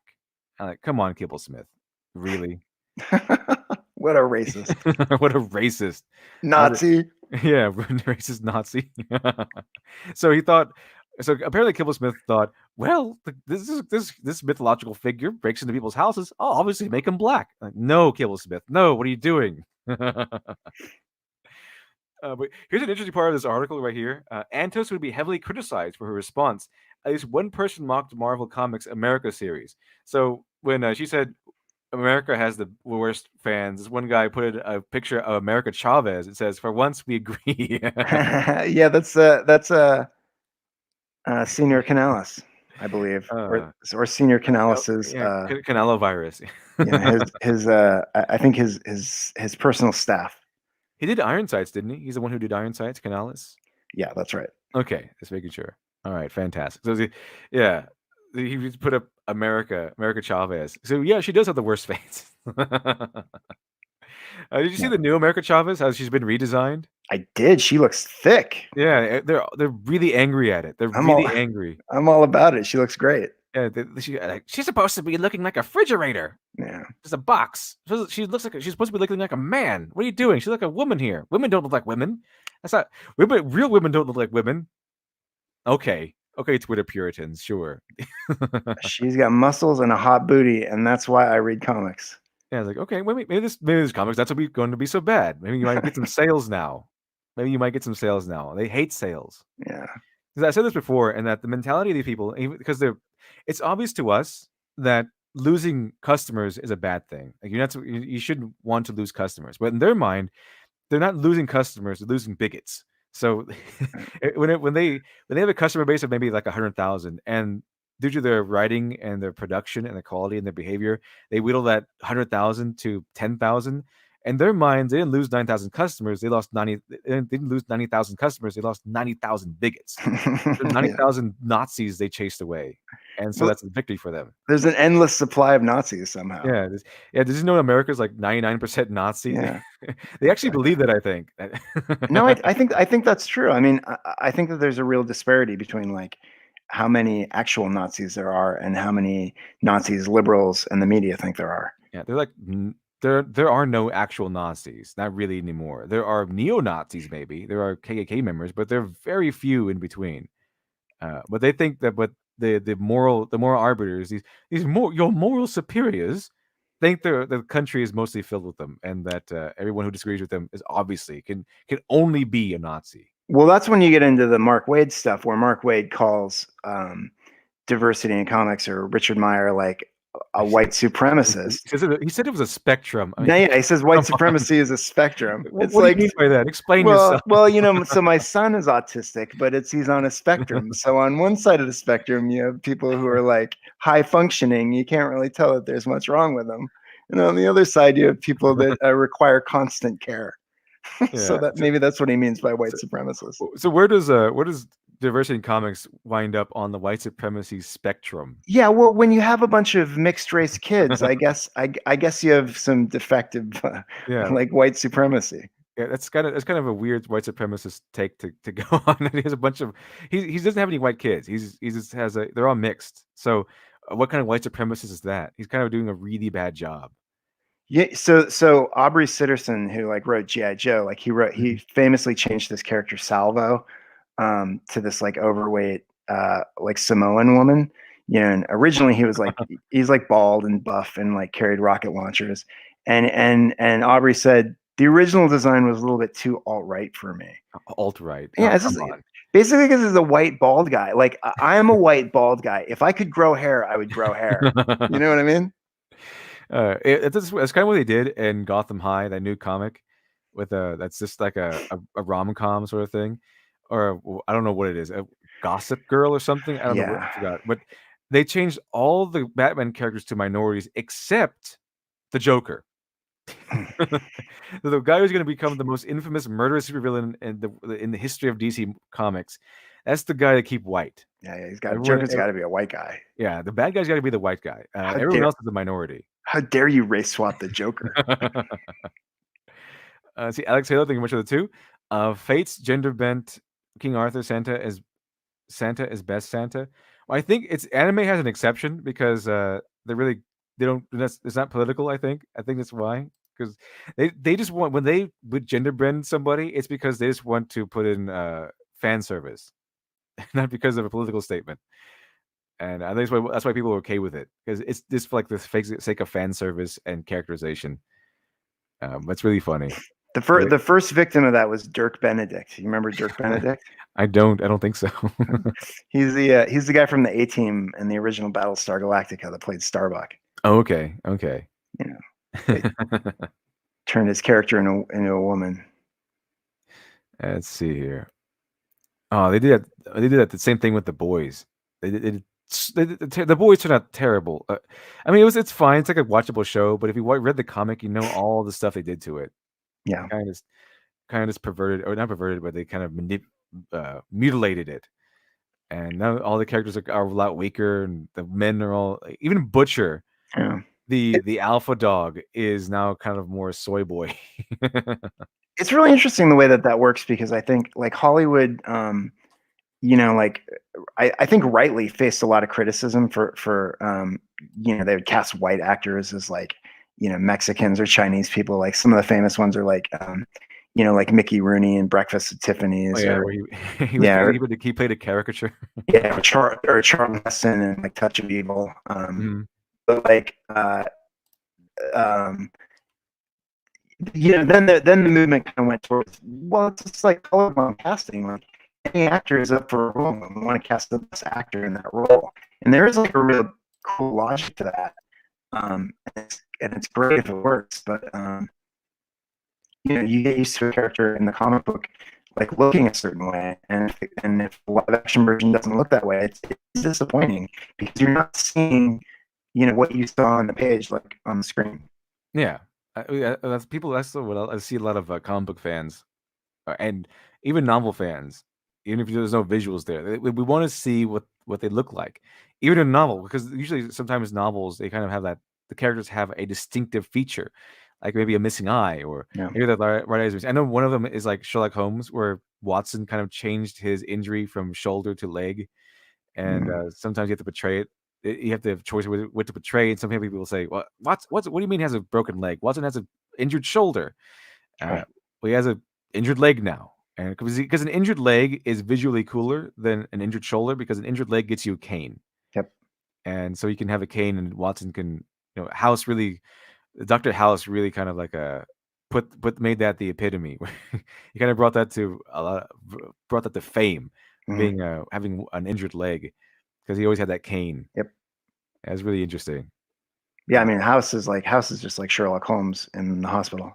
Yeah. And the original Sherlock Holmes was kind of a doctor, I think, because there was a doctor that was like Sherlock Holmes. He used Sherlock Holmes' method, and Arthur Conan Doyle was he was inspired by that doctor. So it kind of came full circle when they made Sherlock Holmes a doctor again. Well, I kind of think about that like as like my favorite like kind of era of Batman is kind of like the 70s, maybe like the Denny O'Neil or Neil Adams. Like there was a quality of that Batman that I always thought was more like Sherlock Holmes, like Batman as Holmes, and maybe Commissioner Gordon is like Watson. You look at it that way, you know what I mean? Yeah, yeah. And that's why I saw it too. I also like it's kind of like Sherlock Holmes combined with a hint of Lovecraft, because although there's no like Cthulhu elements in there, Arkham Asylum is actually from Lovecraft, and there's always that question of sanity. Batman always has a question of sanity. Sure. And in there, because all of his criminals are, well, most of them are insane in one way or another. They're all crazy. Not just the Joker, but I think Poison Ivy's obsessed with plants, and she's like an eco-terrorist. Harley Quinn is also crazy. They just ruined her these days, though. And you have, although most of them are insane in one way or another. They're very, very strange. Like, what's his name? Dr. Crane? Yeah, Crane is Scarecrow, right? Yeah, Scarecrow. Yeah. I forgot what his name was. I know it's from it's Jonathan Crane. Jonathan Crane, that's it. Because I know it's kind of like Sleepy Hollow-esque. Yeah. And so yeah, Jonathan Crane, he's obsessed with fear. These are mad scientists, and the mad scientists, mad criminals, and there's always a question of sanity, even in Batman himself. Because sometimes I forgot where it was, but I heard there was this one instance where one person who can manipulate minds made the superheroes like confess their identities, and instead of Batman saying Bruce Wayne, he said Batman. Yeah. Bruce Wayne is a mask. Batman is who he actually is. Yeah. And you don't know whether or not he's sane, because he could be insane. He seems sane to us. Because you have to consider that he's a billionaire playboy on the one hand, and a guy who dresses up as a bat on the other hand. So how sane can he actually be in the long run? I think that's they spend a lot of time like in modern Batman comics with like the Bat family, and I've also heard like your boy Zach complain about this too. But I really feel it when I read those books that like there's everybody crowds out Batman, and all those relationships crowd out Batman, and there's almost like no Batman in them. It's just like it's just like a teenage drama show. Because Batman to me is sort of like the Punisher in Marvel. Is that the Yes. Punisher really works best when he's on his own. When he's not Yep. really tangled up in the Marvel universe. And Batman to me kind of works best on his own too. Because if you put him like in the Injustice games, or if you put him in like the Justice League or something, then you have to really crank him up to a really ludicrous degree where he has to like have armor and spaceships and, and satellites and stuff. So it's more believable, it's more realistic where he's in where he's by himself, where he doesn't have to go to these writers don't have to do these ludicrous things to his character and what he has access to in order to make him viable or a combatant when they're fighting like super beings and alien invaders and stuff. Well, I can even dig him with like a Robin and a Batgirl, but it's like, you know, they give him like 4 or 5 Batgirls and 3 or 4 Robins, and like Yeah. one of them's back from the dead, and you know, you're like, ah, It's not really a Bat family more. It's like a Bat army now. yeah, it is. I mean, it is. It's so overwhelming, and it just like steps on what makes that character fun. I think, like it turns him into a dad. It's like a sitcom dad. All right, Bat family, got to keep you all in line. I don't know if there's anything bad about Scott Snyder. I've not heard anything bad about Scott Snyder. I mean, comic wise, I've not heard him say like call him bigots or anything like that. But I just got into his run on Batman New 52 with Death of the Family and A Court of Owls, and I personally really enjoyed that run until Secret City or Year One Secret City or whatever it is. Yep. That one kind of threw me off. I kind of stopped reading after that. I don't think it was nearly as good, but because it had the burden of coming off of Death of the Family, which was, in my opinion, very, very good, very, very deep. And it didn't go as far as I wanted it to go. I thought the Joker would actually cut off their faces, and he didn't. But whatever. It's fine. I had the exact same reading experience. I thought that stuff was really, really strong, and then I just kind of lost interest in it. And I thought, well, he contributed to Mark Waid's defense fund too, by the way. But I thought that his like I liked a lot of the Dark Knight's metal, like the Metalverse, and just kind of the exploration of all the other Bruce Waynes. But it just like I bought so many of those comics, and then DC like opened up all those lines, like the New Age of Comics or whatever they called that. I bought a bunch of those, and it's just like the story just kind of just kept like getting bigger and bigger, and not really, and like less satisfying. Do you know what I mean? Yeah. Less interesting, less focused. I'm really trying to continue it, but it just the Secret City or Year One stuff. It's kind of losing me. I don't know. I don't know what happened. It's just I don't know. Maybe it's the art style. Maybe it's just not as interesting as the previous works because it came off the back, like I said, of the Court of Owls and Death of the Family and all this good stuff. And I really like his. I don't really want it to be canon, but I really like his take on Mr. Freeze, where he's obsessed with his wife. But he's not really obsessed with his wife. It's a lady who has actually been there for decades, and he just became obsessed with her while he was a scientist. And he just he's so insane that he's so kind of like lonely that in his mind she became his wife, and that's why he's so obsessed over her because she's the one person who could really connect with him, even though they never even technically met. And I kind of like that rewrite of his backstory. I don't want it to. It's not my favorite. I mean, it's not something I really enjoy that much, but I like it, and I'm not sure how I feel about it being the canonical version of Mr. Freeze. What's so interesting about Mr. Freeze, because that story that I guess Dini didn't, I guess it was Paul Dini that wrote that in the animated series. Yeah, that's Paul Dini. It's like it just like changed that character. Like as a kid, like I loved Mr. Freeze, but he was just like this goofball, you know. In the '66 series, he'd be like wild, you know, and like you know, he's Otto Preminger one week, you know, and somebody else and Eli Wallach the next week. But you know, that really gave Mr. Freeze depth and humanity, and it's amazing, like how that story has like planted a flag, and you know, Harley Quinn too, like. Out of the animated series, those two storylines just planted a flag and like changed continuity for Batman forever. Oh yeah, in fact, Mr. Freeze has become like the poster, like the poster guy, the poster child, you could say, for the sympathetic villain. Yeah. He was never anything like that. That was a total invention of the animated series. And the animated series was epic. It was an epic way to reinvent Batman, and it gave us so many great things. It was Harley Quinn, who was great until she became a favorite of the mainstream media, and they ruined her because they took away her tragedy, and they took away a lot of her character, and this made her like this. This made her Harley Quinn, and try to make her like a hero or something. She's a villain. That's what made her so tragic, and she's obsessed with the Joker. They took that away too. That's what made her so tragic, and that's kind of a large part of her appeal. And that she was kind of like this goofy, like kind of almost personable, lovable almost. And the tragedy came in when she's just obsessed with Joker. I think they took something like really specific and interesting and made her like generic. It's like they took something classic and vintage, you know, and hot topicked it. They Invader Zimmed it. Yeah. Well, as far as donating to Mark Wade's account, I'm not really as hard on the people who donated, because a lot of these people some of these people might not have known the entire story. They just, I know Mark Wade, and he's being sued by some guy who I'm being told is a bad guy.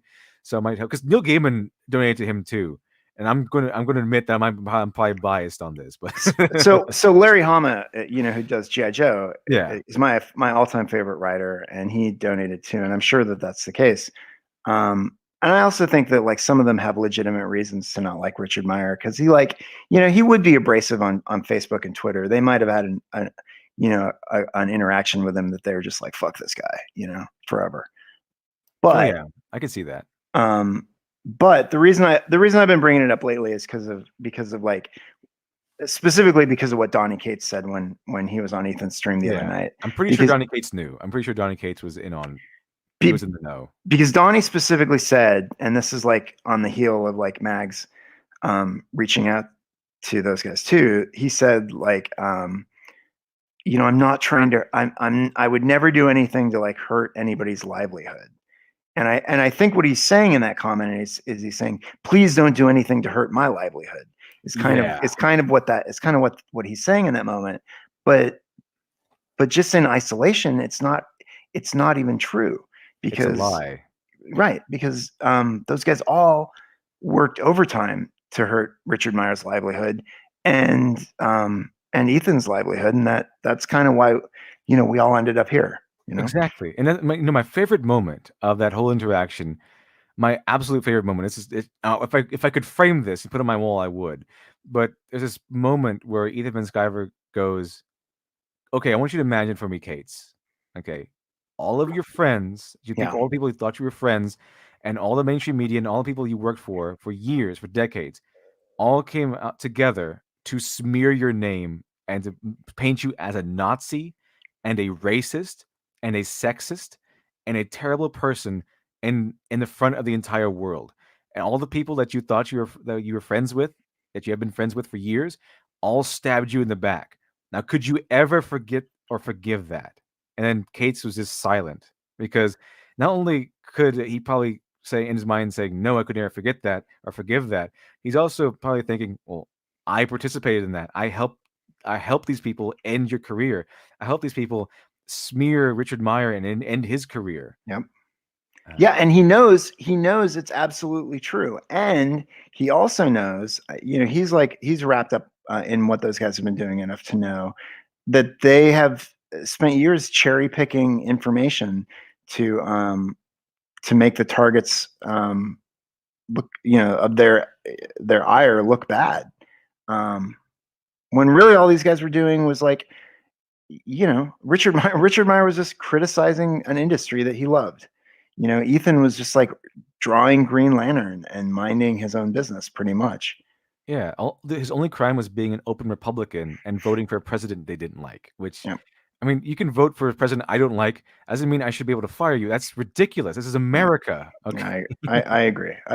You know, I know you may or may not know this. I think you probably know this. Like, I'm very much opposed to Trump. Oh yeah, I know that. But the idea that you would go after like Trump voters and you know, like try to smear them as like un-American is so offensive to me. You Yeah, I know? mean, I really hate Hillary Clinton. I did not like her at all. I think she's a Yeah. monster, a living devil. But if you voted for Hillary Clinton, I don't hate you. I don't even think you're dumb. You're just voting the way your heart wanted you to vote. Well, That's America. I also think Hillary is a living monster, but I thought Trump was worse, so I had to go with my gut.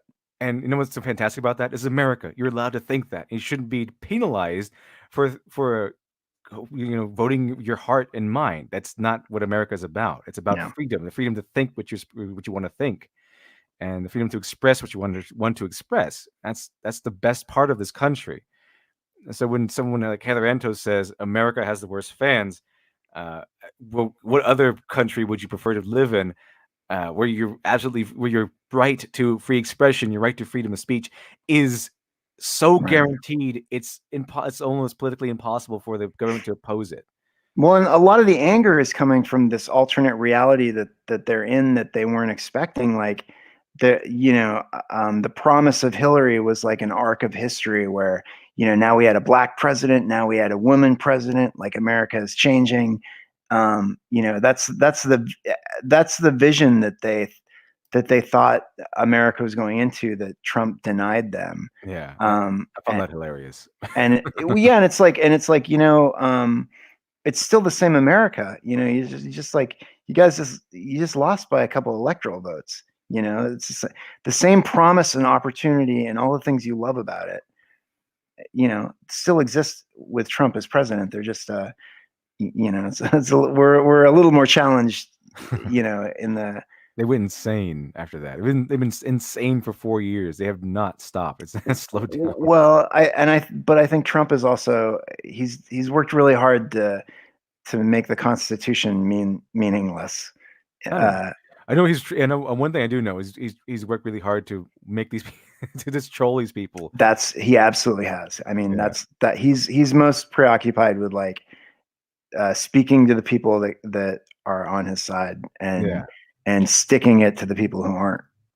Yeah, and the people who a lot of these weirdos are just so crazy. They take it way too far. I mean, I get it, but one of the things I really dislike. I mean, they cry every day on Twitter. They say all sorts of manner of things.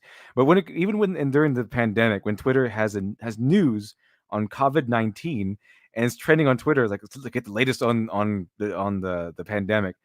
I looked over there for the latest news, and it's just a bunch of Trump bashing. I mean, can you just stop for 5 minutes so I can get some news about this very pertinent pandemic that's going on? So I can see some developments, and you can go back to crying, okay? But just stop it for 5 minutes so I can find some actual news.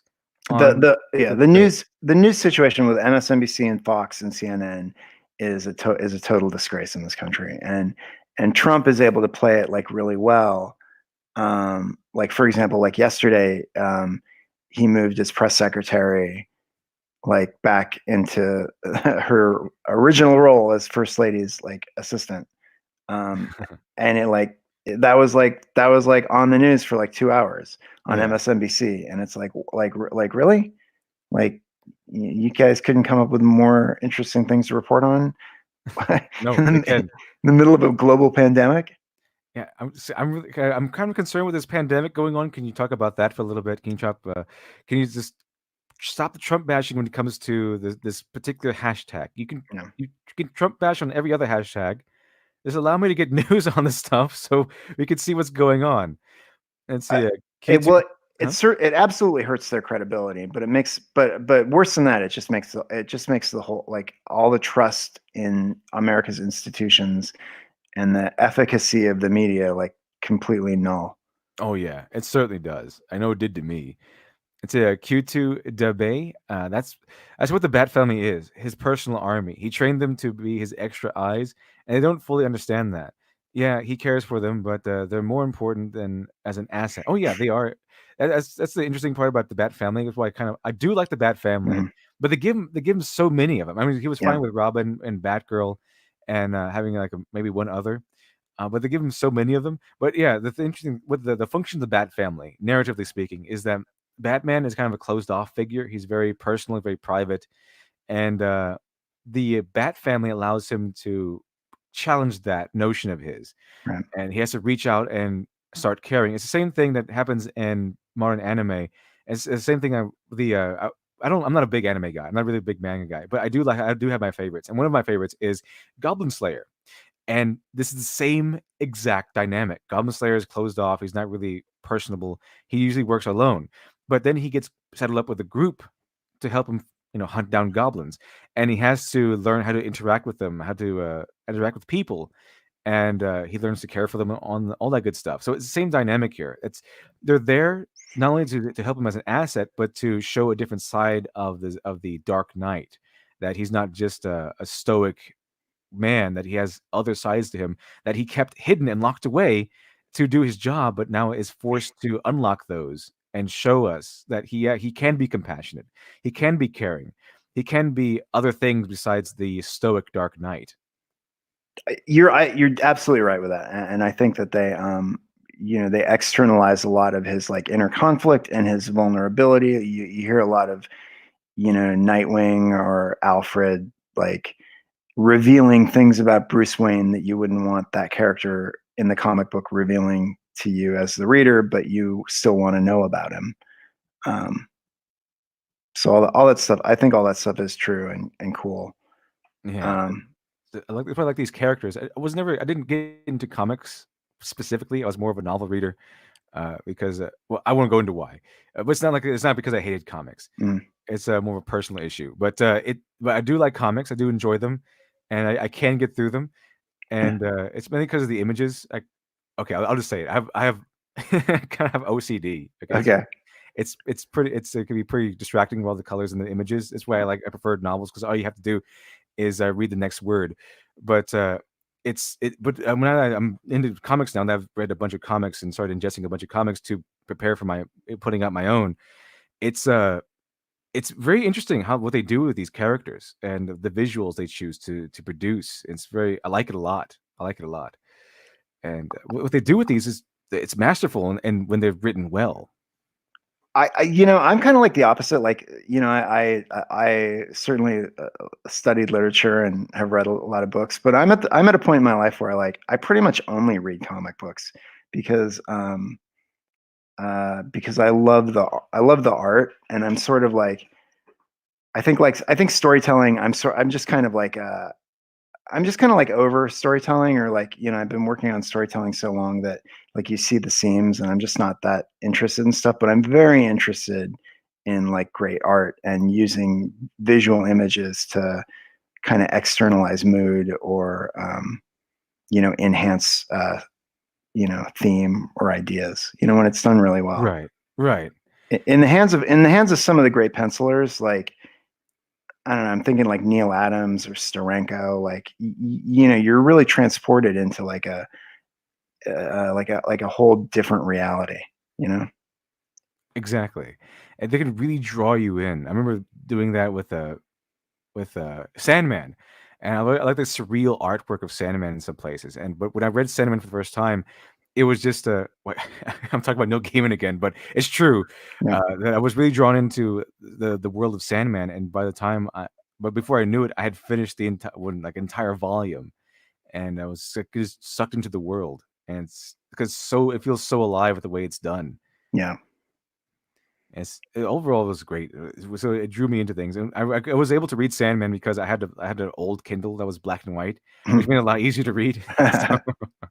I think comics are absolutely magical, and I think that's the thing that's the most kind of offensive about the way that Marvel sort of drove themselves into the ground with lackluster product, over the last few years, and attacking fans, but also just they were attacking fans because the fans were criticizing the lackluster product. And if you look at a lot of those books, they're not up to the Marvel standard that Stan Lee set.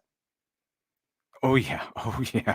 Oh, that is absolutely true. In fact, I'm remastering my channel trailer, and that's exactly one of the points I'm going to make, is that they are not adhering. No one is. It's not just Marvel creators. It's the problem is that no one is these days. Not adhering to Stan Lee's Bill of Rights that pretty much dictates what Stan Lee thought that creators of Marvel, in his case, Marvel comics, but what is actually true is that creators should adhere to these Bill of Rights that he let out specifically, they're timeless. That's why they're so great. That's why people remember it, but they're not adhering to them, and that's why the problem what the problem lies, that where they're chasing away customers and fans alike, is that they're not adhering to they're not respecting the customer. They're not allowing customers to freely discuss without the creators calling them istophobes or anything like that.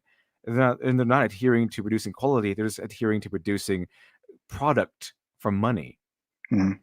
Well, it's also like I've got the book, that How to Draw Comics the Marvel Way, and it's just like, they just like so many of them just like lack dynamism, Oh yeah. on every basic level, on every basic elemental level. It's just you can tell that the writers don't barely even give any thought to that. Like the thought is given like primarily to like what these characters are going to say to each other, Oh yeah. I have to be convinced that any thought was put in together in modern Marvel anyway. There was lots of thought put in old comics, but 'cause I've started reading a lot of old comics too, in preparation for my own. But yeah, there's a lot of thought that was put into these things in a lot of cases. These days, I don't think there are, because I can see some of these new comics, and I could just see where they're coming from. It's not out of passion. They just made a comic just to get paid, and they just put their latest Twitter spat into a comic, and the villain is the person they're arguing with on Twitter. That's essentially right. what they make it out to be. Well, yeah, they have a lot of these writers like have no scale in their life for like conflict or tragedy. I mean, this pandemic is probably the first tragedy of their life, and a lot of the great comics were written by men who had and women who had been through hell, in their lives. Maybe some of them actually went to the actual war, right? Some of them been to war. soldiers. Sure, absolutely. And and were writing stories. They knew they were writing stories for kids. But kids who were going to grow up to be men, Yeah, that's why even Stan Lee says that at one point he'd learned that he should probably, a lot of people read his comics, and he should probably make them positive, give positive messages. And what ended up being was that all these people who were old Marvel, they were guys, like I said, came from war. These were guys not just because they came from war, but when they boil it down, they experienced loss, heartache, pain, emotional pain, physical pain. They overcame obstacle after obstacle after obstacle, and they lost loved ones. They probably suffered so many losses and overcame so many obstacles that they can put all of that effectively into comic books, and they can what they did was they took all those human things like loss and love and loss of love and all those different elements that they experienced throughout their lives, and they boiled it down, and they were able to put it into an interesting narrative for children, and kids could understand through these heroes and through these stories what loss and pain and tragedy is. And it's not because it made it adult. It's because they made it simple enough and interesting enough for children to understand.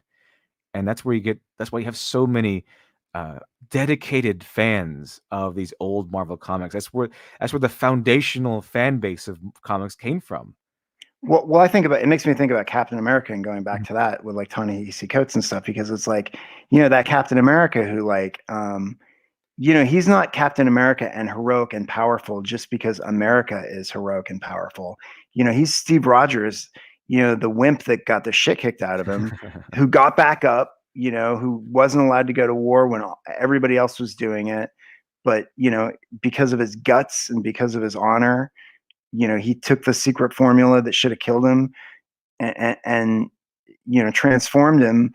And you read those like old Captain America books, and it's all suffering, Yeah. He loses Bucky. He's frozen in time, and he's lost like his relationships. He's a man out of place in time when he comes back with the Avengers in the 70s. And it's more like, it's not like America makes Captain America great. It's like Captain America makes America great. Exactly. Because he is a figure that has suffered and gotten beat down and got back up. Exactly. So Captain America is doing exactly what a hero should be doing. He's not powerful because of someone else. He is inspirational. He's Right. showing us not what we are, but what we should become, what we should Right. be aspire to be, and that is brave, noble, and caring, and but also on the other hand, able to defend and fight when need be, fight the bad guys when need be. And Well, that's this what is he should be. yeah. I was gonna say this earlier when we were talking about America and like how they Mhm. like made her look good, and like there is this thing, you do get the sense that they're like I don't use like the phrase SJWs very much, but what I think like SJWs do try to do is like like body positivity in any size. It's almost like it's too hard to be heroic or it's too hard to like to get into shape, so like we have to like uh portray characters who are not that, rather than say that it's challenging to do that, and we should challenge ourselves. Do you know what I mean? Yeah, I mean, To that ideal. I have a buddy of mine who likes to go, who really got in gym culture for a while, and there was a difference between Planet Fitness Mhm. and his local gym. And the thing is, Planet Fitness is one of those who just like you shouldn't judge people, and you shouldn't. If there's anyone that's judging you, then tell him, and we'll kick him out on stuff. Right. And he didn't like that, even though he was not really in that in the best of shape. But he didn't like that.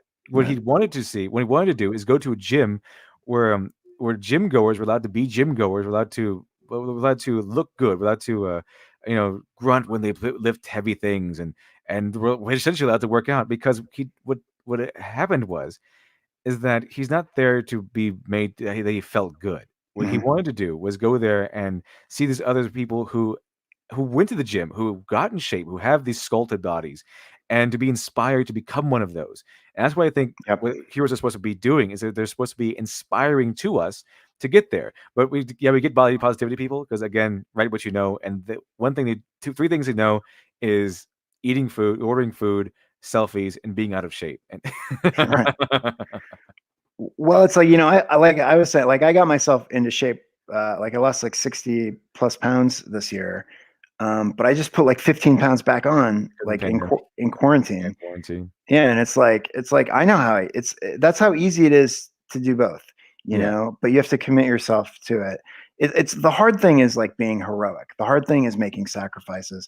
The hard thing is getting up when you're down and you feel like you're not going to win. But Exactly. that's why we need the hero story. They do the stuff that we can't do. Or we do the stuff that we're not willing to do to show us that it can be done, and Yeah. that people should be able to do it. And that's why I think all these writers, the worst thing that could happen to these writers is that they never had any adversity, not real adversity in their lives, because they don't know they never had. To me, it seems like they've never been in a position where they had to make real sacrifices, or Right. they had to make real life changing choices that were bad or worse kind of choices. You know what I mean? Sure. And so we don't get that, and so they don't understand that. They don't understand. That's why they don't understand heroes at all. They don't understand why these heroes need to be. Why would they make sacrifices? Why aren't they carrying out their own will? Because a lot of these heroes, one of the cornerstones of superheroes as we come to know them, at least the American superhero, is that they don't put their feelings first. They put what needs to be done first. They put the right thing to do first. So would Superman prefer to kill these bad guys? Would Batman prefer to kill these bad guys? Maybe, but he knows it's not the right thing to do. So the primal instinct he has to kill. The primal instinct of a NPC Marvel writer is to cancel people who disagree with them, and they're so used to acting on impulse and on Yeah. instinct and on primal urges that they can't understand why these heroes don't. So they have heroes like Captain Marvel in the movie who acts on a primal urge to break a guy's face because he made a rude comment at her, which Yeah. heroes do not do. Heroes are better than that. I think that's right. I mean, that one Captain Marvel like deleted scene where the guy like just talks to her and she like steals his bike. It's like, are you like first of all, like, I'm sorry that you're cute and guys want to talk to you, but second of all, like some women like it when guys talk to them. You know what I mean? Like Imagine that. it's not objectively. You're not objectively a misogynist for making conversation with a pretty girl. But they can't. I guess they can't comprehend that. It's all predators and all that stuff. Yeah. So I mean, what they can't understand then is that heroes, they do things that sometimes aren't in the best interest. So the heroes are there to do the right thing, not what they want to do. And one of these SJW writers and Marvel writers the only thing to understand is what I want at this time. Give me, give me, give me. I want a sandwich. Therefore, the guy who refuses to give me one is a bad guy. That sort of thing. I see a Death Metal Hero thing, which for the two. Favorite Gaiman novel? Mine is American Gods. Well, you know what? I read several Gaiman novels, but the one I keep going back to is The Ocean at the End of the Lane, because that one that was a really good example of passion and really like a personal story. Because Gaiman wrote The Ocean at the End of the Lane as a short story for his wife. It began as that, and then it grew into something else. And he put a lot of his personal life into that thing and his personal feelings. So it was very, very an interesting read when you know the background, but it's an interesting read on its own. So yeah, I would suggest if you want to read Gaiman, if you haven't read Gaiman before, go into Ocean at the End of the Lane. It is pure Gaiman. It has the fantasy elements. It has all kinds of stuff in there. It's very good, and it's very, very, very Neil Gaiman, and it's short too. So it's relatively short, so you won't have to spend too much time on it. And see, Punish Berserker, thank you much for the 5. Planet Fitness is a big gay. Got kicked out for grunting too loud. I believe you. They actually say that. If you grunt too loud, they'll kick you out. Bringing in a gallon jug of water and dropping weights instead of tearing my bicep. Yeah. I've had a torn bicep before. It's awful. You can't use your arm effectively for a while. It's not that great of a feeling. Yes, I would believe that. But yeah, I would suggest Neil Gaiman, Ocean at the End of the Lane. A lot of his books are good. I read Good Omens. That's one of like the premier Neil Gaiman novels. Like if you don't want to read Ocean at the End of the Lane, you won't go wrong with Good Omens, the book. And that's the one he wrote with Terry Pratchett. Now I can go on about that. But yeah, it's the thing is, have you ever read Jack Reacher novels by Lee Child? I have not. No. Okay. Well, Lee Child, I listened to him, and he used to work for the BBC. He had like a Shakespearean kind of like a confrontation with the BBC where he eventually lost. He was really good at it. He was really good at fighting it. But he went on vacation one day, and he wasn't there to defend himself. And he came back, and he was fired. Someone didn't like him over there at the BBC. But out of desperation, he kind of, come to think of it, he kind of had the same trajectory as Ethan Van Sciver. He was blacklisted because people didn't like him. I don't know why. I forgot why. I don't know why exactly, but he was blacklisted and said, well, what am I going to do? All I know is television writing. So he went into novels, and then he cranked out Killing Floor, which is the first Jack Reacher novel, and it took off. But he said that one of the things he said was that he would suggest you not write. Like, writing is really for someone who is later in life, like in their 50s or 40s or 50s, because you have life experiences, and it's coming from the same. Now that's, you don't have to necessarily write to the 40s, 50s. I did, but it comes to that same idea that you make better stories. You can understand humanity a little bit better if you had life experiences, if you had confrontation, if you've gone through, if you experienced adversity in your life, real adversity, not stuff you make up in your head, where the guy gave you guy gave you too much foam in your latte, and therefore he's racist or something. It's more like some guy actually confronted you. You were in real danger, or someone actually stole from you something big. Someone lied to you, or swindled you out of money. Those sorts of life experiences, and losing a parent, losing a best friend, breaking up with someone special that you loved for a long time. These sorts of experiences help you in your writing because you can translate them into your stories. And even if you're making a children's story, you can reproduce these experiences, reproduce these thoughts and these feelings and all of this pain and maybe even pleasure into a story for children, where you can kind of dictate these same feelings in a less adult manner and through superheroes, write good guys versus bad guys. Well, it makes me think, like, and when you're talking about like SJW writing earlier, like there is a quality of that writing that I don't like, where it seems like they're trying to impose their will on the world, or it's almost like the point of writing this work is to change the world for the better, in a way, or to correct something that went wrong for them in their life. And I don't I don't subscribe to that. I don't like that kind of writing. Like I feel like writing should be reflective of humanity, but not, like my writing doesn't try to like influence people to change. It's more like to dwell in the circumstances and let us kind of, marinate in them and think about them. You know what I mean? Not come to resolution. Exactly. Let's see here. Tyler Preston says, "What about the Jack Reacher with Tom Cruise?" It was a movie. Yeah, it was a movie.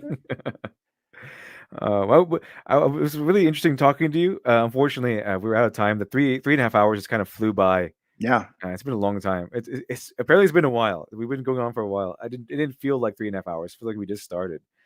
But unfortunately, I'm gonna have to close up the stream. But thank you for joining me, Captain USA. Thank you Appreciate for it. having me. It was very nice. I hope you enjoyed it, and I certainly did. I know I had fun. I think the audience did too, because we had maintained a pretty sizable audience in this whole thing. So it was really good conversation. I liked it. And thank you, chat. Thank you, everyone in the chat, for joining me and joining us. And I was thinking about, by the way, chat, I'm thinking about having a special morning stream on Saturday because I got my hands on Gotham High. And if you're interested in me reviewing or going over Gotham High together, just jumping right in, then you might want to be interested in getting up a little early on Saturday because we don't have any Saturday morning cartoons anymore. So we're going to have a Saturday morning nonsense stream. And wow, is Nice. Gotham High chock full of morning nonsense? It's gonna be dope. So awesome. Okay, so thank you, Captain USA, for joining me. Hope to have you on again in the future. It was a lot of fun, fantastic. Yeah, and check out Cyborg USA. I guess if you're in the audience and you haven't read it yet. Check out Cyborg USA. It's really, really interesting. I like the kind of like the aesthetic of it and everything. And the story is not that bad either, I'm about to say. It's really good, actually. That's good to hear. Anyway, you all have a wonderful rest of the day, and stay safe, stay awesome, and I will see you all next time. Thank you.